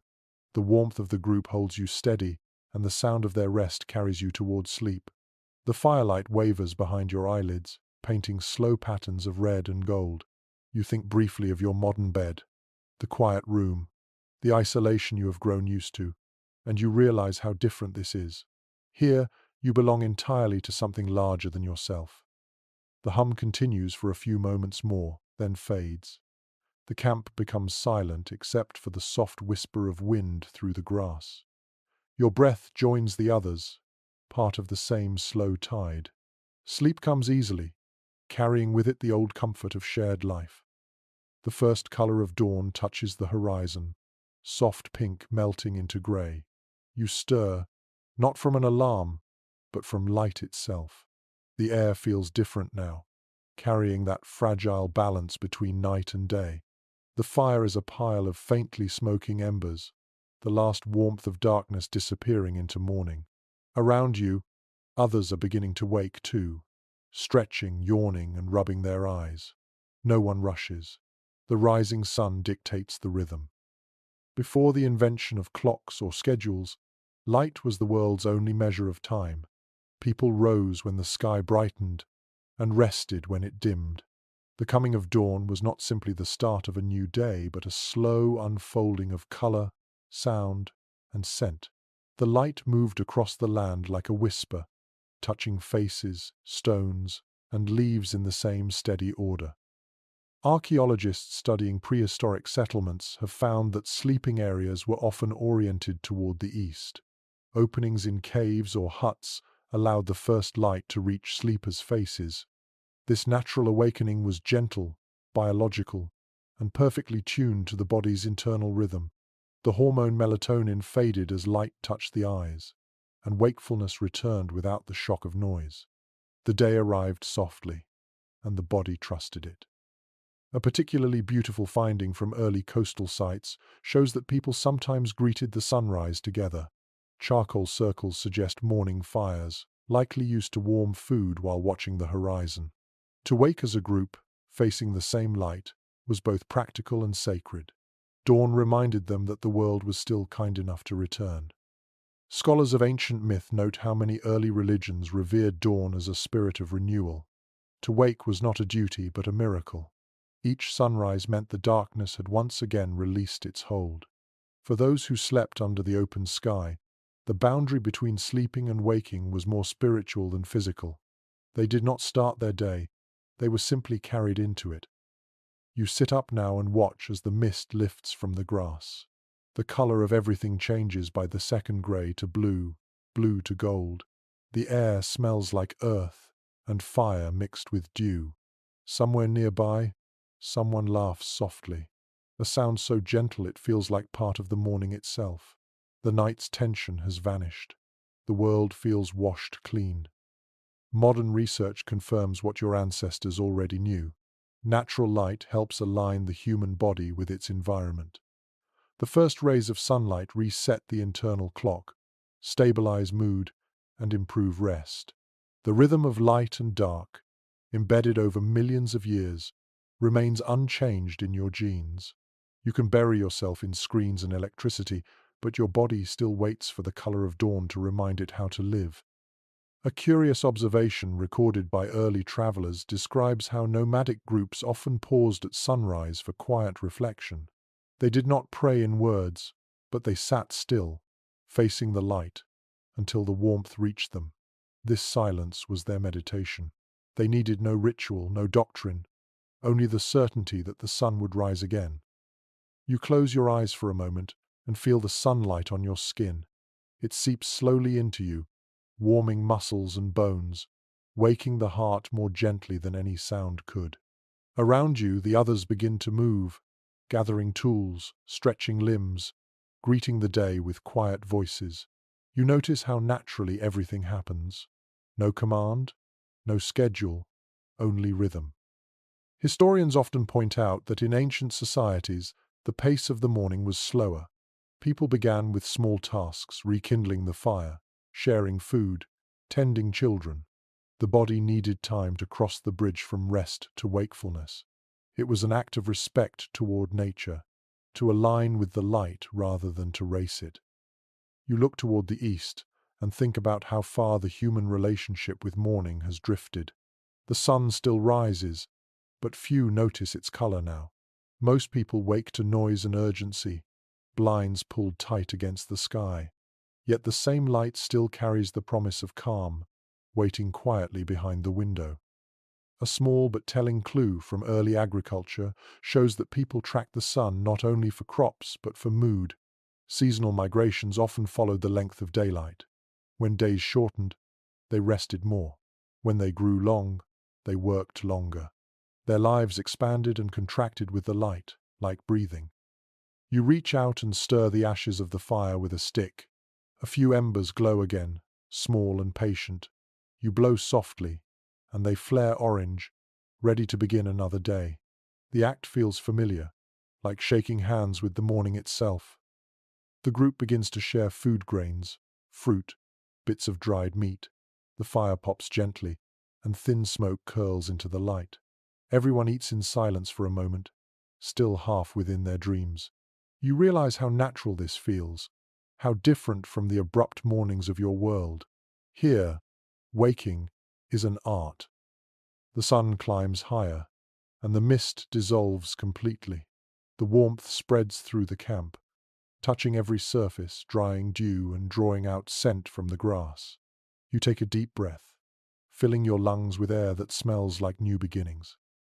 You finally stand, stretching slowly, feeling every joint wake up. The light glows golden across your skin. You understand now why the ancients trusted dawn. It was not only light returning to the world, it was life itself keeping its promise. Sleep had done its work. The body was ready again. The night has returned, gentle and cool, carrying the scent of wildflowers and crushed leaves. The fire is smaller tonight, its glow soft on the faces nearby. Someone stirs a clay pot, the faint aroma of herbs rising through the smoke.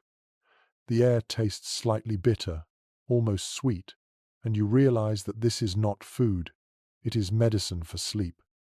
Long before chemistry or written prescriptions, humans learned from the earth how to rest. They knew which roots eased pain, which leaves slowed the heartbeat, which flowers coaxed the mind toward dreams.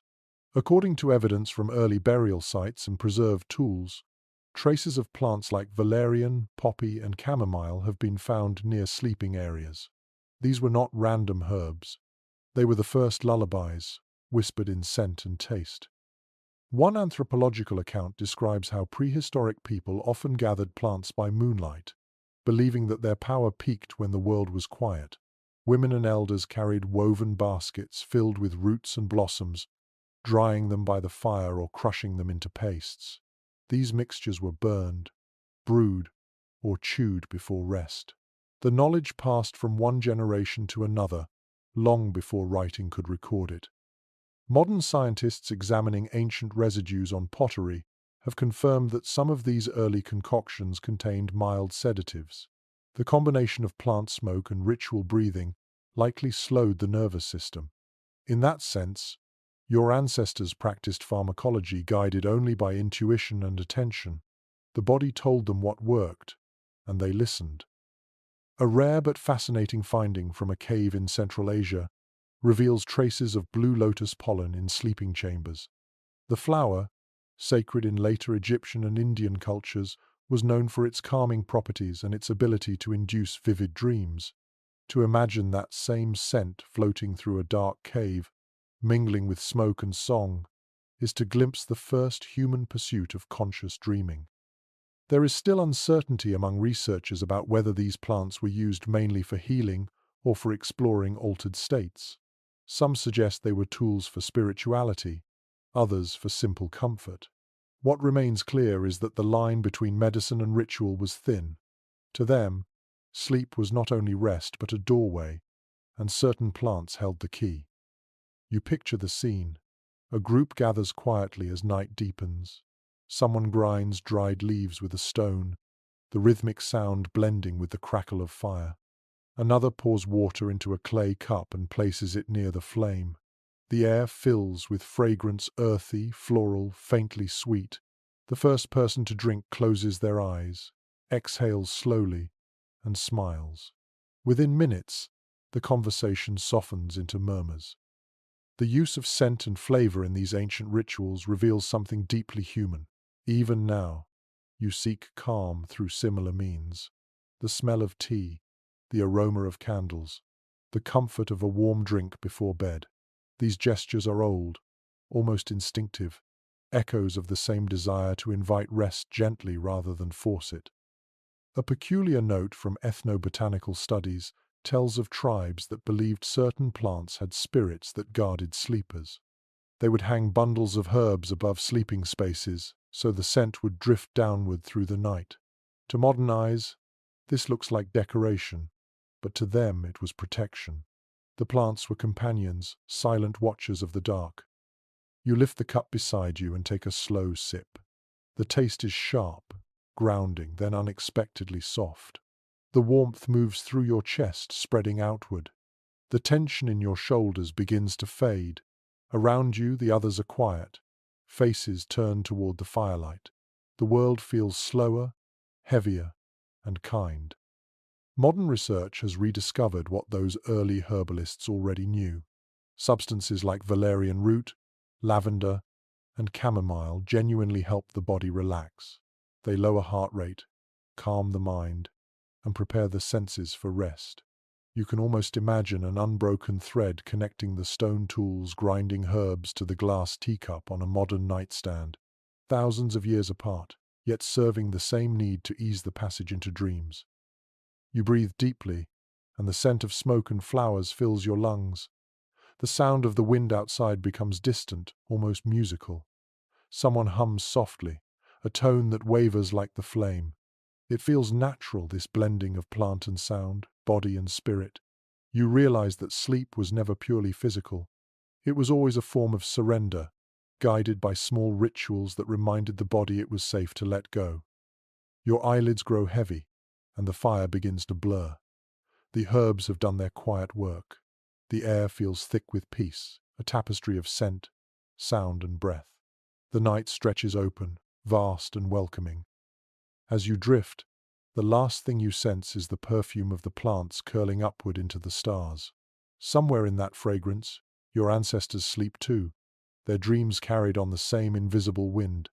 The connection is unbroken, carried from one night to another across the ages, each sleeper whispering softly to the next, "Rest now. The world is kind tonight." The fire has gone out completely tonight, and the air feels vast. You are far from the shelter of caves and forests now, traveling under a sky so open it almost swallows you. The stars above look brighter than ever, scattered like pieces of salt across black velvet. This is the world of nomads, people who slept wherever the land allowed, never belonging to one place but always belonging to the earth itself. Nomadic life shaped how humans rested. Sleep was light, flexible, and always ready to be broken. Movement became part of the rhythm of rest. Archaeological traces from early migration routes reveal temporary hearths, often no larger than a cooking bowl, placed miles apart. These small fire circles mark the path of people who carried their homes in memory, not in walls. Studies of pastoral and nomadic cultures show that even today, sleep in motion is common. Herdsmen in Mongolia or reindeer herders in the Arctic rest in short intervals, trusting their animals and their senses to alert them to danger. Their sleep follows the journey, not the clock. For them, lying down is not the end of movement but a pause within it. One particularly beautiful finding from prehistoric campsites along river valleys shows traces of compact sleeping mats made from reeds. They were light enough to roll and carry, soft enough to offer comfort on bare ground. These mats were found beside tools for fishing and hunting, proof that people never stopped long enough to build permanent beds. Rest was meant to travel with them. There is a story recorded in the traditions of the Sami people of northern Europe that captures this perfectly. They say that when you fall asleep under moving stars, your soul travels ahead of you, scouting the next place to rest. The dreamer becomes a guide, and waking means simply catching up to the dream. You imagine that thought slipping into the minds of your ancestors as they walked mile after mile under cold skies. Researchers in evolutionary psychology continue to debate whether this constant motion made prehistoric people sleep less or more deeply. Some argue that shorter, deeper sleep evolved as a survival strategy. Others believe that frequent movement and exposure to the open air made sleep lighter but more refreshing. Perhaps both are true. The balance between vigilance and surrender was the secret to their endurance. You walk through the tall grass, your steps soft. The night air feels alive against your face, cool and sharp. Every few miles, the group stops to rest. There is no building to enter, no door to close, only the wide sky and the faint glow of embers from a small fire. Each person finds a spot and lies down, faces turned toward the stars. The land itself becomes the bed, the sky the blanket. One of the quieter details discovered from ancient travel routes is the use of stones arranged in circles or lines near resting places. Some archaeologists believe they marked paths or boundaries, but others think they served as comfort, a way to make the unfamiliar feel familiar. To sleep beside a circle of stones was to create a temporary home, even for a single night. You lie back on the hard earth. The wind moves through the grass with a low hiss, steady and hypnotic. There is no ceiling, no walls, just the slow turning of constellations. You realize how small you are against this horizon, but the feeling is not fear, it is freedom. The entire world lies open, and for a few hours, you can rest inside it. An observation from modern fieldwork among Bedouin travelers describes something similar. They often sleep in short bursts under the stars, waking briefly to check the herds or tend to the fire, then falling back asleep without effort. Their bodies know how to slip in and out of rest like breath. Sleep becomes portable, carried like a tool rather than confined to a place. The wind changes direction, carrying the scent of dry sand and smoke. You close your eyes, feeling the world shift around you. Somewhere nearby, a horse exhales softly, a rhythmic sound that blends with your breathing. The connection between human and animal feels deep, as if both are tuned to the same pattern. In nomadic life, rest was shared not only among people but with the creatures that traveled beside them. A small, often overlooked detail from archaeological remains shows horse and camel bones found near sleeping areas, suggesting that humans chose to sleep close to their animals for warmth and security. The companionship was physical and emotional, a silent agreement between species to protect one another while the world turned.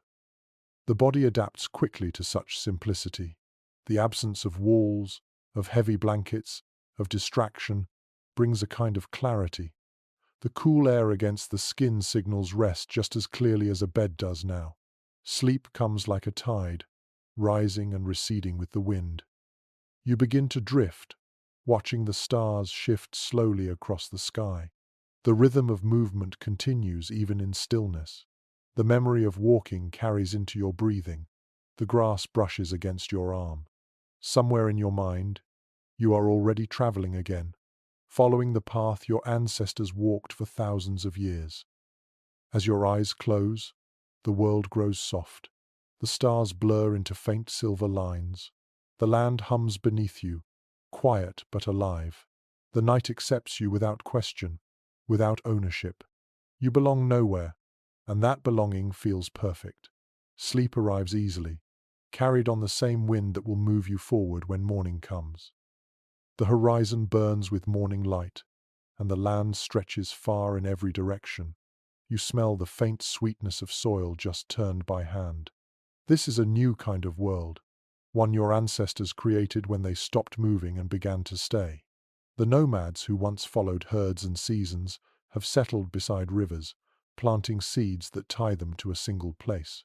With the first crops came food, villages, and the slow rearranging of sleep.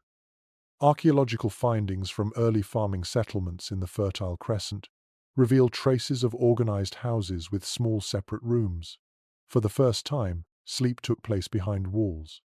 The night no longer belonged to the sky, but to spaces built by human hands. The darkness was contained, safe, and predictable. Yet something changed in that exchange. Comfort grew, but freedom began to shrink. The discovery of agriculture altered the rhythm of human rest completely. Farmers had to wake early to tend crops and animals, sometimes before the sun itself.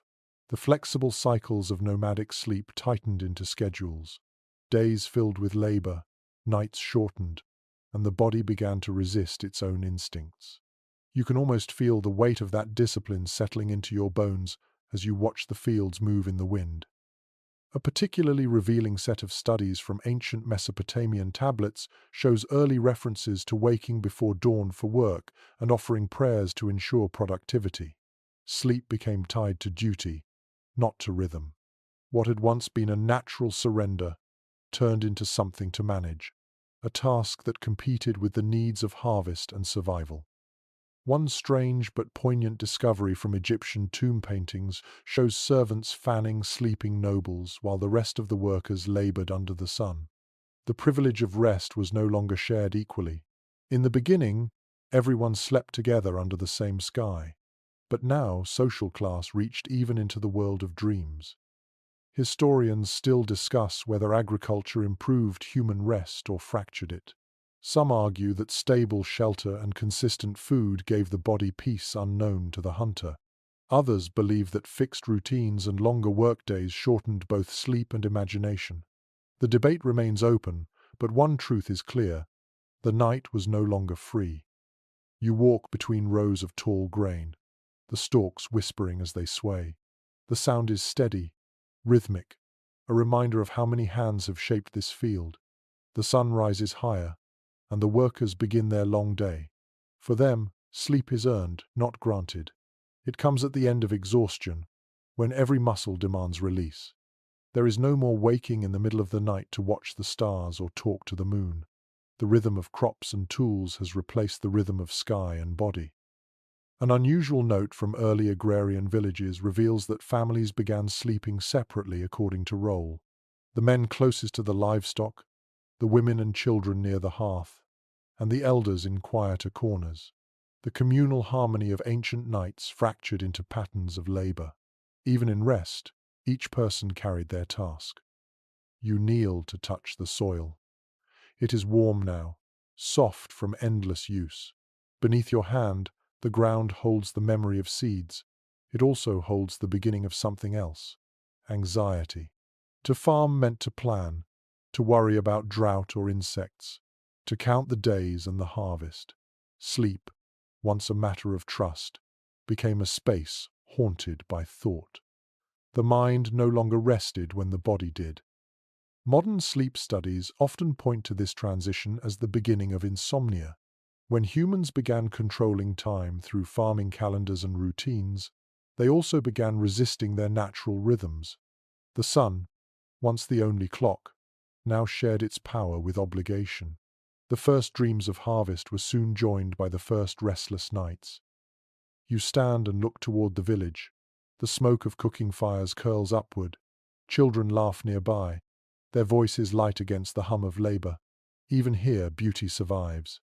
As the day ends, people gather again, not to wander but to share food and song. The fields glow gold under the setting sun, and for a few hours, work gives way to peace. When night finally comes, you see small lights flickering in each home. Fires burn in clay stoves, shadows move behind woven walls. People still hum to their children, still whisper to the night, yet it is quieter, more contained. The songs of nomads carried into the air, while the songs of farmers stay inside, pressed against the walls of their homes. A quiet finding from early village excavations reveals soot marks high above doorways, as though fires once burned too long through the night. Perhaps farmers worked even after dark, unwilling to lose time. The day stretched, the night shortened. Humanity had tamed light, but in doing so it had begun to lose its natural rest. You lie down on the edge of a field, the earth still warm from the day. The air is heavy with the smell of grain and smoke. The stars above look smaller now, half hidden by distance and dust. You breathe deeply, feeling both comfort and unease. Civilization has begun, and with it, the endless tug between work and sleep, control and surrender. Your eyes close slowly. The night hums around you, softer than before but still familiar. Even here, surrounded by fields and walls, you can almost hear the ancient rhythm whispering beneath the surface of your thoughts. The body remembers what the world forgets. Sleep arrives, carrying you not into rest alone, but into the memory of freedom that still lingers in the dark. The air smells faintly of oil and smoke. You stand on the edge of a new kind of darkness, one that does not belong to the wilderness. The fields are gone now, replaced by stone walls, narrow streets, and the quiet murmur of people who no longer fear the night as their ancestors did. In front of you, a clay lamp flickers on a windowsill, its flame small but steady. For the first time in human history, light no longer ends when the sun sets. Archaeological remains from the earlier cities, such as Ur and Babylon, reveal entire networks of lamplight stretching through markets and homes. Bits of soot, burnt wicks, and oil stains mark the birth of urban nights. People learn to work, trade, and talk after sunset, turning darkness into another kind of day. With that new light came safety, but also sleeplessness. Records etched into tablets and papyrus speak of night watchmen, of travelers who carried torches, and of households that stayed awake long after others slept. Sleep, once shared and rhythmic, began to break apart under the weight of activity. The city was alive at all hours, and the peace that once came with dusk slowly faded. One rare text from ancient Greece describes how the flicker of oil lamps changed the mind. Poets wrote at night, merchants counted their coins, lovers met under the soft shimmer of flame. For the first time, rest had competition. The human eye, drawn to light, stayed open long past the body's request for sleep. Scholars who study the ancient world often discuss whether artificial light was the greatest gift or the first quiet thief. Some argue that it extended life and culture, allowing art and philosophy to flourish. Others see it as the beginning of fatigue, a subtle rewiring of the brain's sense of time. The debate continues, but the evidence lies in every city that glows against the dark sky even now. You walk along a narrow street paved with smooth stones. The lamps are spaced evenly, their reflections shimmering in the shallow puddles left by the evening rain. People still talk in low voices, their shadows stretching along the walls. A cat slinks past, its eyes bright as molten gold. The world feels alive, yet uneasy. The night is no longer sacred, it is busy. A small but fascinating finding from Roman ruins reveals that homeowners often kept lamps burning through the entire night. Archaeologists discovered charred remains of fuel beside sleeping areas, a sign that darkness had become something to resist rather than embrace. To sleep in absolute night now felt unnatural. Modern researchers looking at the evolution of human rest patterns have traced the beginnings of light-related insomnia to this period. The gentle pulse of the circadian rhythm, once ruled by the sun, began to falter under constant brightness. The eye's love of light became a burden, confusing the body's ancient sense of when to rest. You stop beneath one of the lamps, watching the flames sway in the wind. The light glows warm and golden, but behind it lies shadow, deep and endless. The balance feels fragile, as if the world could tilt either way. You imagine what it must have felt like for those first city dwellers to see darkness pushed back by human hands. Awe, pride, perhaps even relief. Yet hidden inside that triumph was a loss too subtle to name. A line of poetry from a fragment found near an ancient harbor reads, "The night has grown shy of its own silence." You repeat it softly under your breath. The poet might have been writing about this very moment, when the night stopped belonging to sleep and started to serve ambition. In some corners of the city, darkness still lingers. You turn into a quiet alley where the light does not reach. A group of workers lie sleeping against a wall wrapped in cloaks, their faces peaceful. The scent of bread baking somewhere nearby drifts through the air. Here, simplicity survives. Even surrounded by stone and noise, people still know how to surrender to rest. A lesser-known discovery from early urban centers shows that poorer households slept closer to the ground, near open doors, while the wealthy rested in upper rooms lit by lamps. The hierarchy of society extended even into dreams, yet across the classes, everyone needed the same thing: stillness. You look back toward the street, where the lamps continue to burn. The sound of distant music carries on the wind, gentle and haunting. The flame trembles again, and for a moment it seems ready to die. In that flicker, you see the memory of ancient firelight, the first sparks that once gathered people into warmth and peace. Your body begins to tire. You step away from the light, into the quiet. The shadows close around you like water, cool and familiar. For a moment, you feel the old rhythm return, the pulse of true night. The air is thick, soft and kind. You lie down near a stone wall, listening to the faraway hum of the city still awake. The lamplight no longer touches you. You close your eyes, and darkness becomes whole again. The world continues to move around you, but inside this small pocket of shadow, you are back in balance. Sleep comes easily, a reminder that even surrounded by light, the body still belongs to the dark. The air is thick with the smell of coal and sweat. You open your eyes to a world where the sky no longer darkens fully, a haze of smoke drifting above rooftops that never cool. The ground trembles faintly beneath your feet as machines hum somewhere in the distance. The industrial age has arrived, and the night, once sacred, is now the second half of the workday. Factories breathe like beasts, their chimneys exhaling grey clouds into the evening air.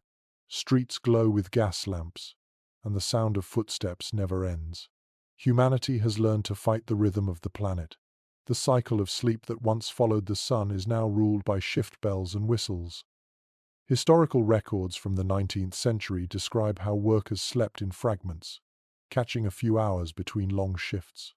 In some cities, factory whistles sounded at 3 in the morning to summon night laborers.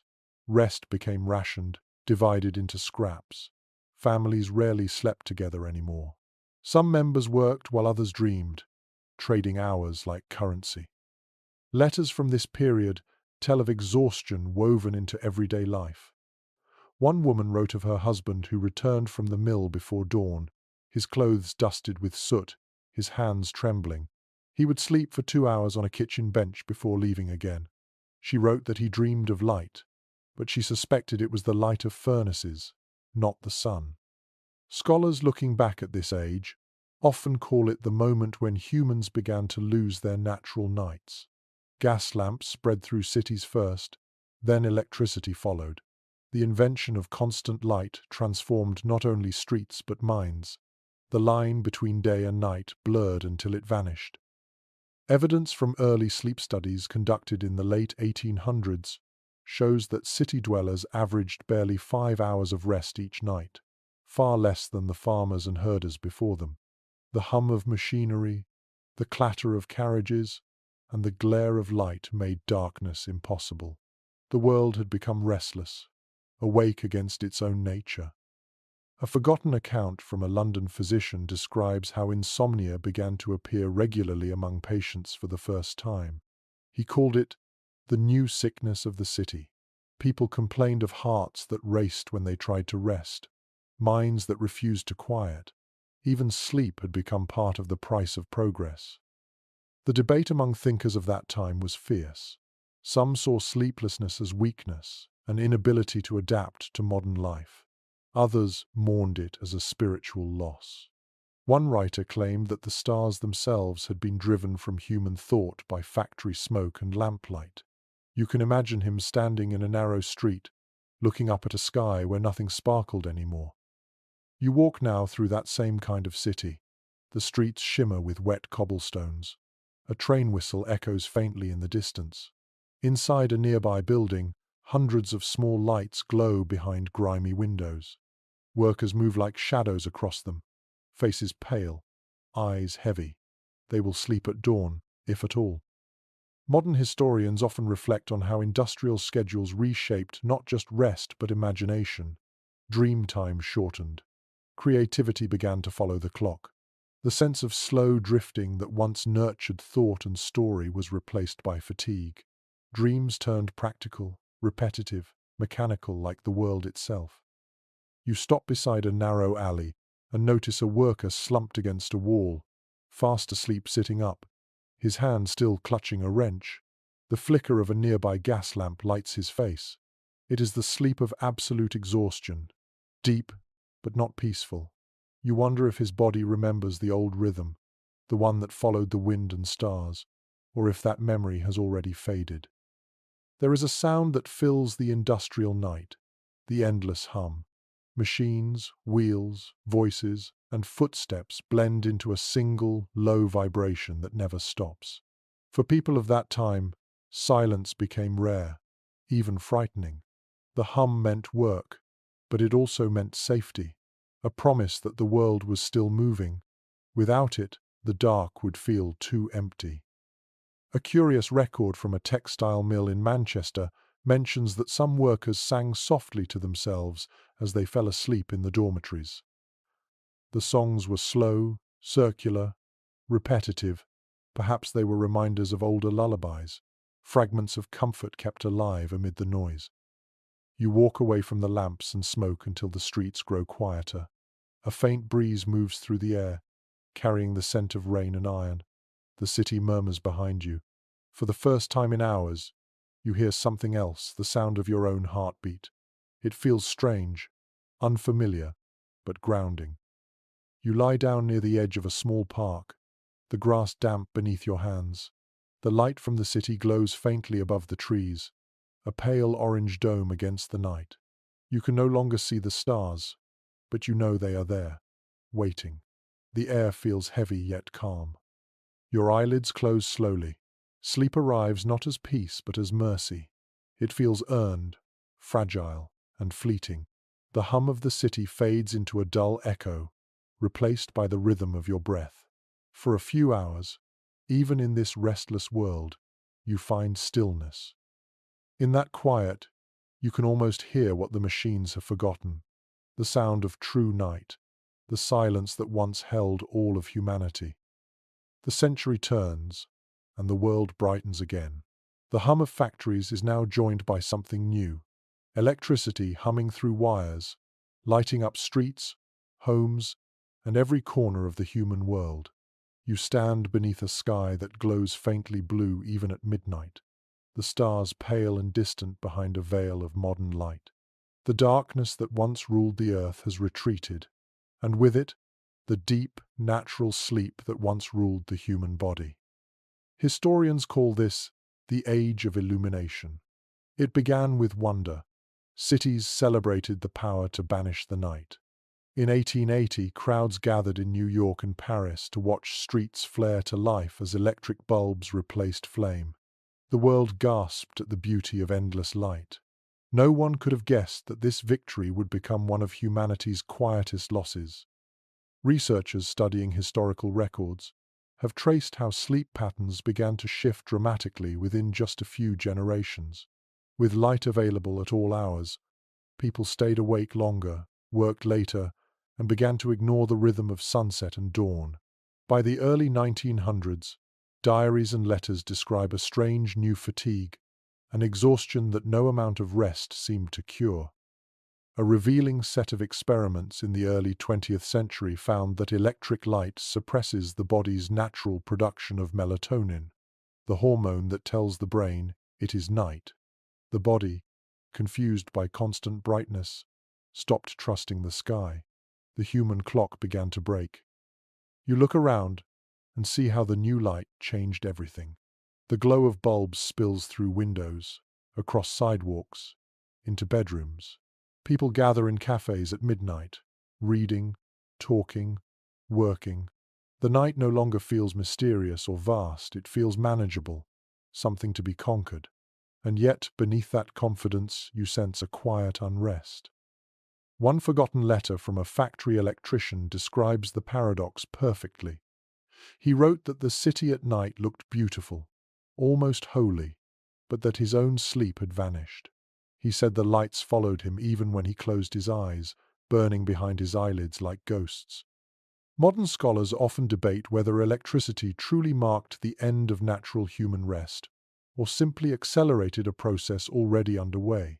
Some argue that light gave freedom, making nights safer and more productive. Others see it as the moment humanity became untethered from its ancient rhythm. Both might be right. Progress always carries its own shadow.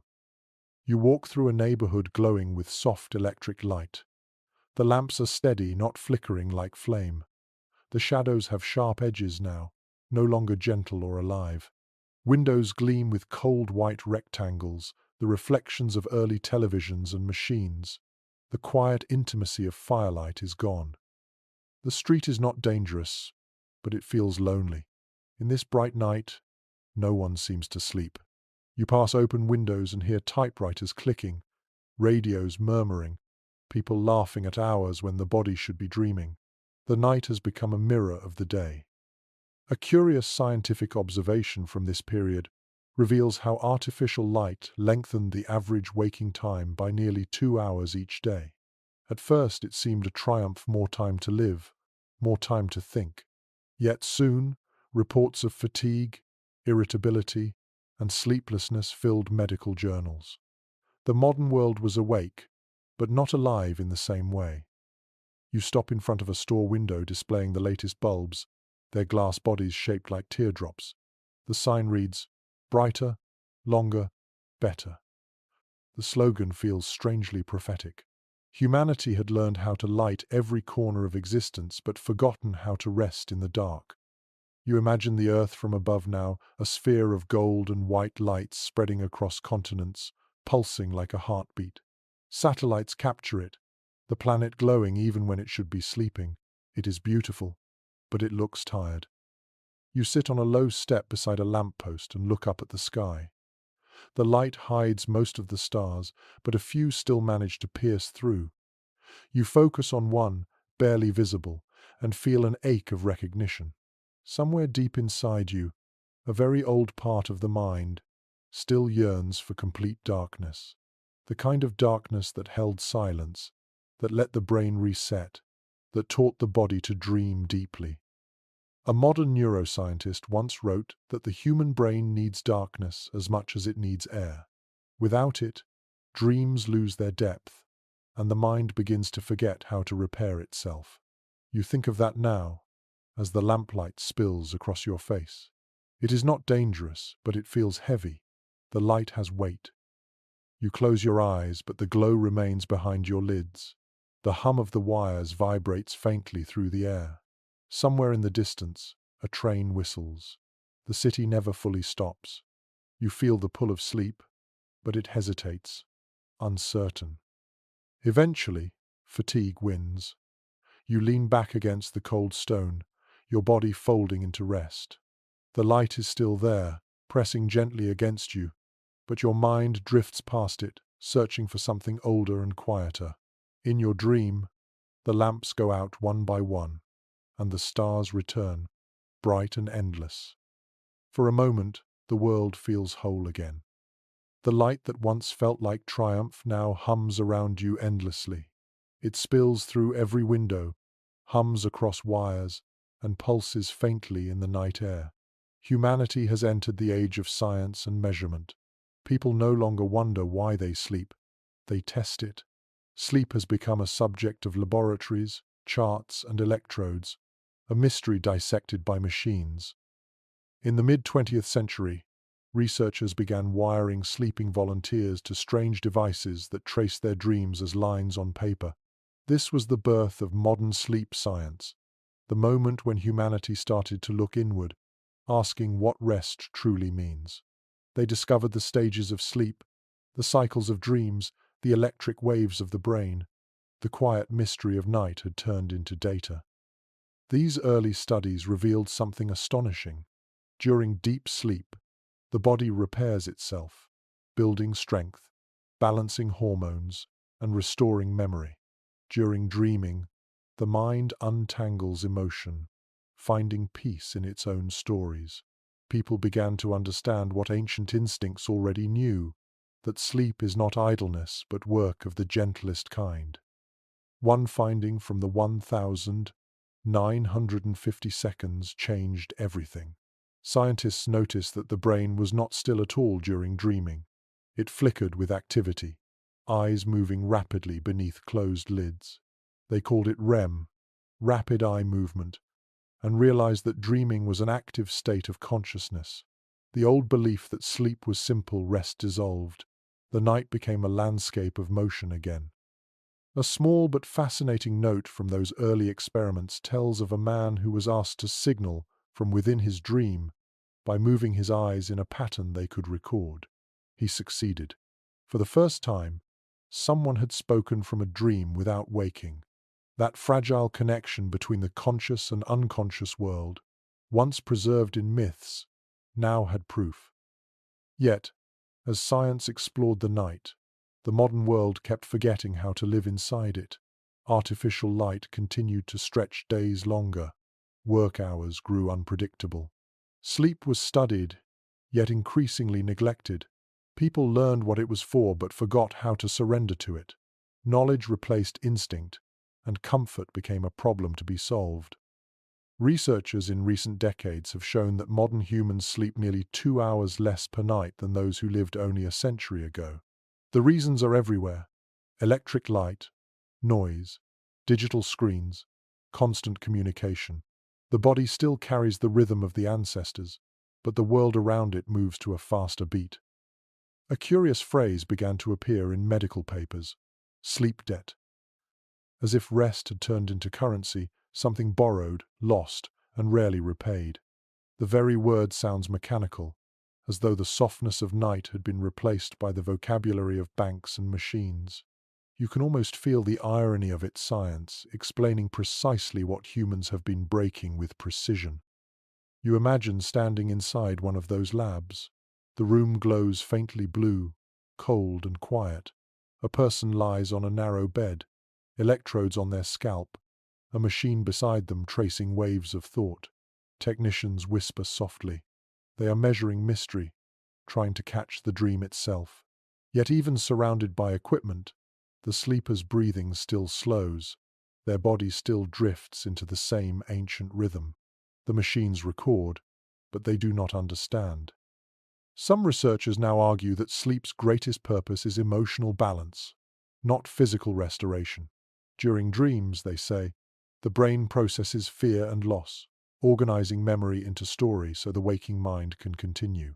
Others disagree, claiming that its true gift is cellular repair, that sleep is a medicine written into the blood.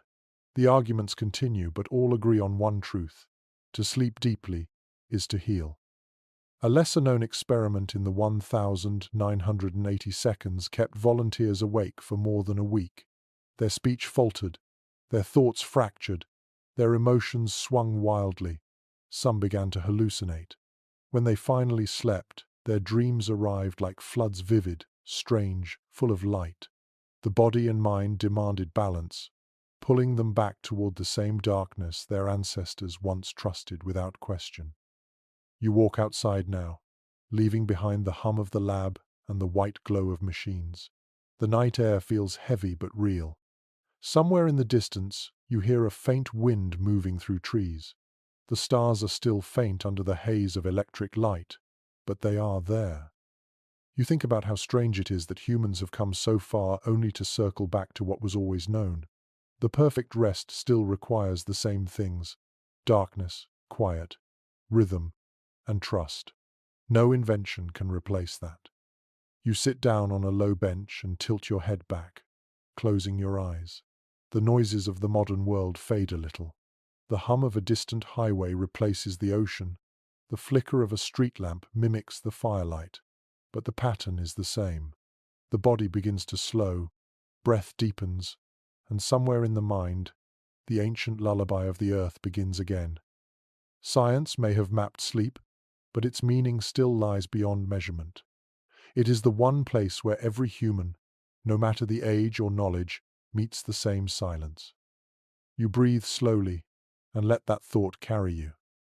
The hum of the city fades, replaced by the pulse of your own heart. The old rhythm, once nearly lost, stirs again inside you. The world may have forgotten the darkness, but the body never has. The city is quiet now. The noise that once filled the streets has softened into a low, distant hum. You walk away from the glowing lights, down a narrow road that leads into open land. The air grows cooler, darker, cleaner. Ahead of you lies a stretch of field and forest, untouched by the pulse of electricity. You keep walking until the sound of machines disappears completely, replaced by wind and water. When you finally stop, the sky above you is vast and unbroken. The stars are bright again, so bright that you can almost feel their light on your skin. The earth beneath your feet is solid and familiar. For the first time in what feels like centuries, the night belongs to the world and not to the clock. You sit down on the cool grass, take a slow breath, and realize how much the body remembers once it is given silence. Modern life has built comfort in layers, soft beds, thick curtains, screens that mimic sunrise, but somewhere beneath all that, your oldest self still waits for darkness, for wind, for soundless air. The body still carries memories older than any city. It remembers nights when people slept by rivers, by fire, under trees. It remembers safety as something shared, not owned. Recent studies in sleep science, the kind done far from cities, show that when people spend a few nights without artificial light, their sleep quickly deepens. They fall asleep sooner, wake gently, dream more vividly. The body finds its rhythm again, as if the knowledge of rest were written not in habit but in blood. A quiet fact rarely mentioned in textbooks is that people who live closest to nature today still experience the same patterns of sleep their ancestors did. They wake just before dawn, sleep deeply after dusk, and rarely lie awake at night. The difference is not in their biology but in their world. The night still speaks to them because they still listen. You close your eyes and let that thought sink in. The ground is cool beneath you. The air smells of wet earth and pine. Somewhere nearby, water moves over stones, its rhythm steady and low. Every sound belongs to the night, and for the first time in a long while, you do too. Many thinkers now question whether progress has cost humanity the ability to rest. Some say we have learned everything about sleep except how to surrender to it. Others believe the loss is temporary, that people will return to older rhythms once they remember how. Either way, the path forward may look much like the one behind it. Darkness was never an enemy, only a mirror. You open your eyes again and look at the stars. They seem closer now. The silence around you is not empty. It is full of breath, movement, small life. The night hums softly, like the sound of the earth dreaming. You breathe in that sound, letting it fill you. A faint breeze moves across the field, carrying the scent of grass and smoke. It brushes against your face, cool and gentle. You imagine prehistoric sleepers lying in this same air, their bodies wrapped in warmth, their minds drifting into the same slow current of peace. In that moment, you understand that the distance between you and them has never truly existed. You are part of the same story, carried forward by the same need to rest and be renewed. You lie down completely now, feeling the weight of your body sink into the ground. The stars blur slightly as your eyes grow heavy. The world around you becomes softer, quieter. You think of everything that has changed, fire to lamp, village to city, darkness to light, and everything that has not. The human heart still beats in rhythm with the turning earth.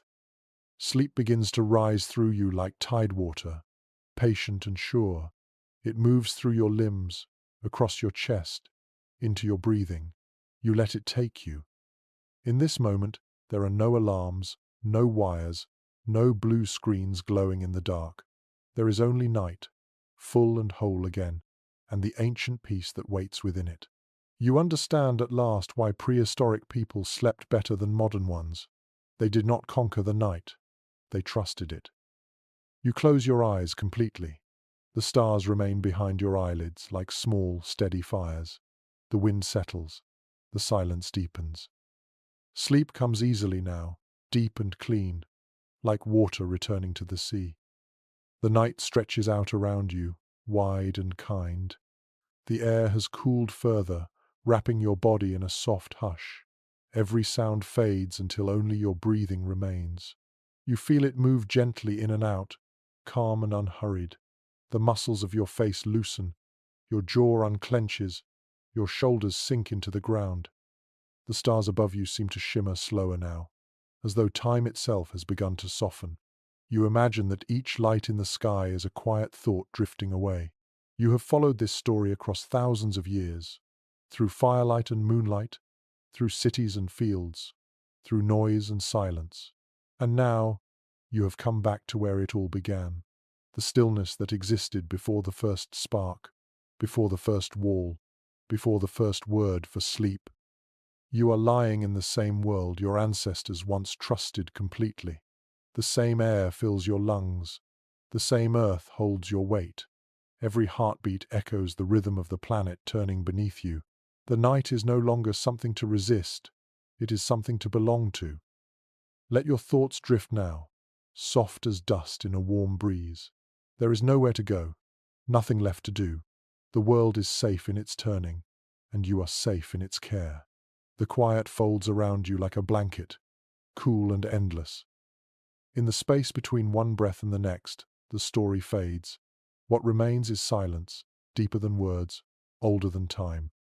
You are home again, resting in the dark that made you. Sleep well,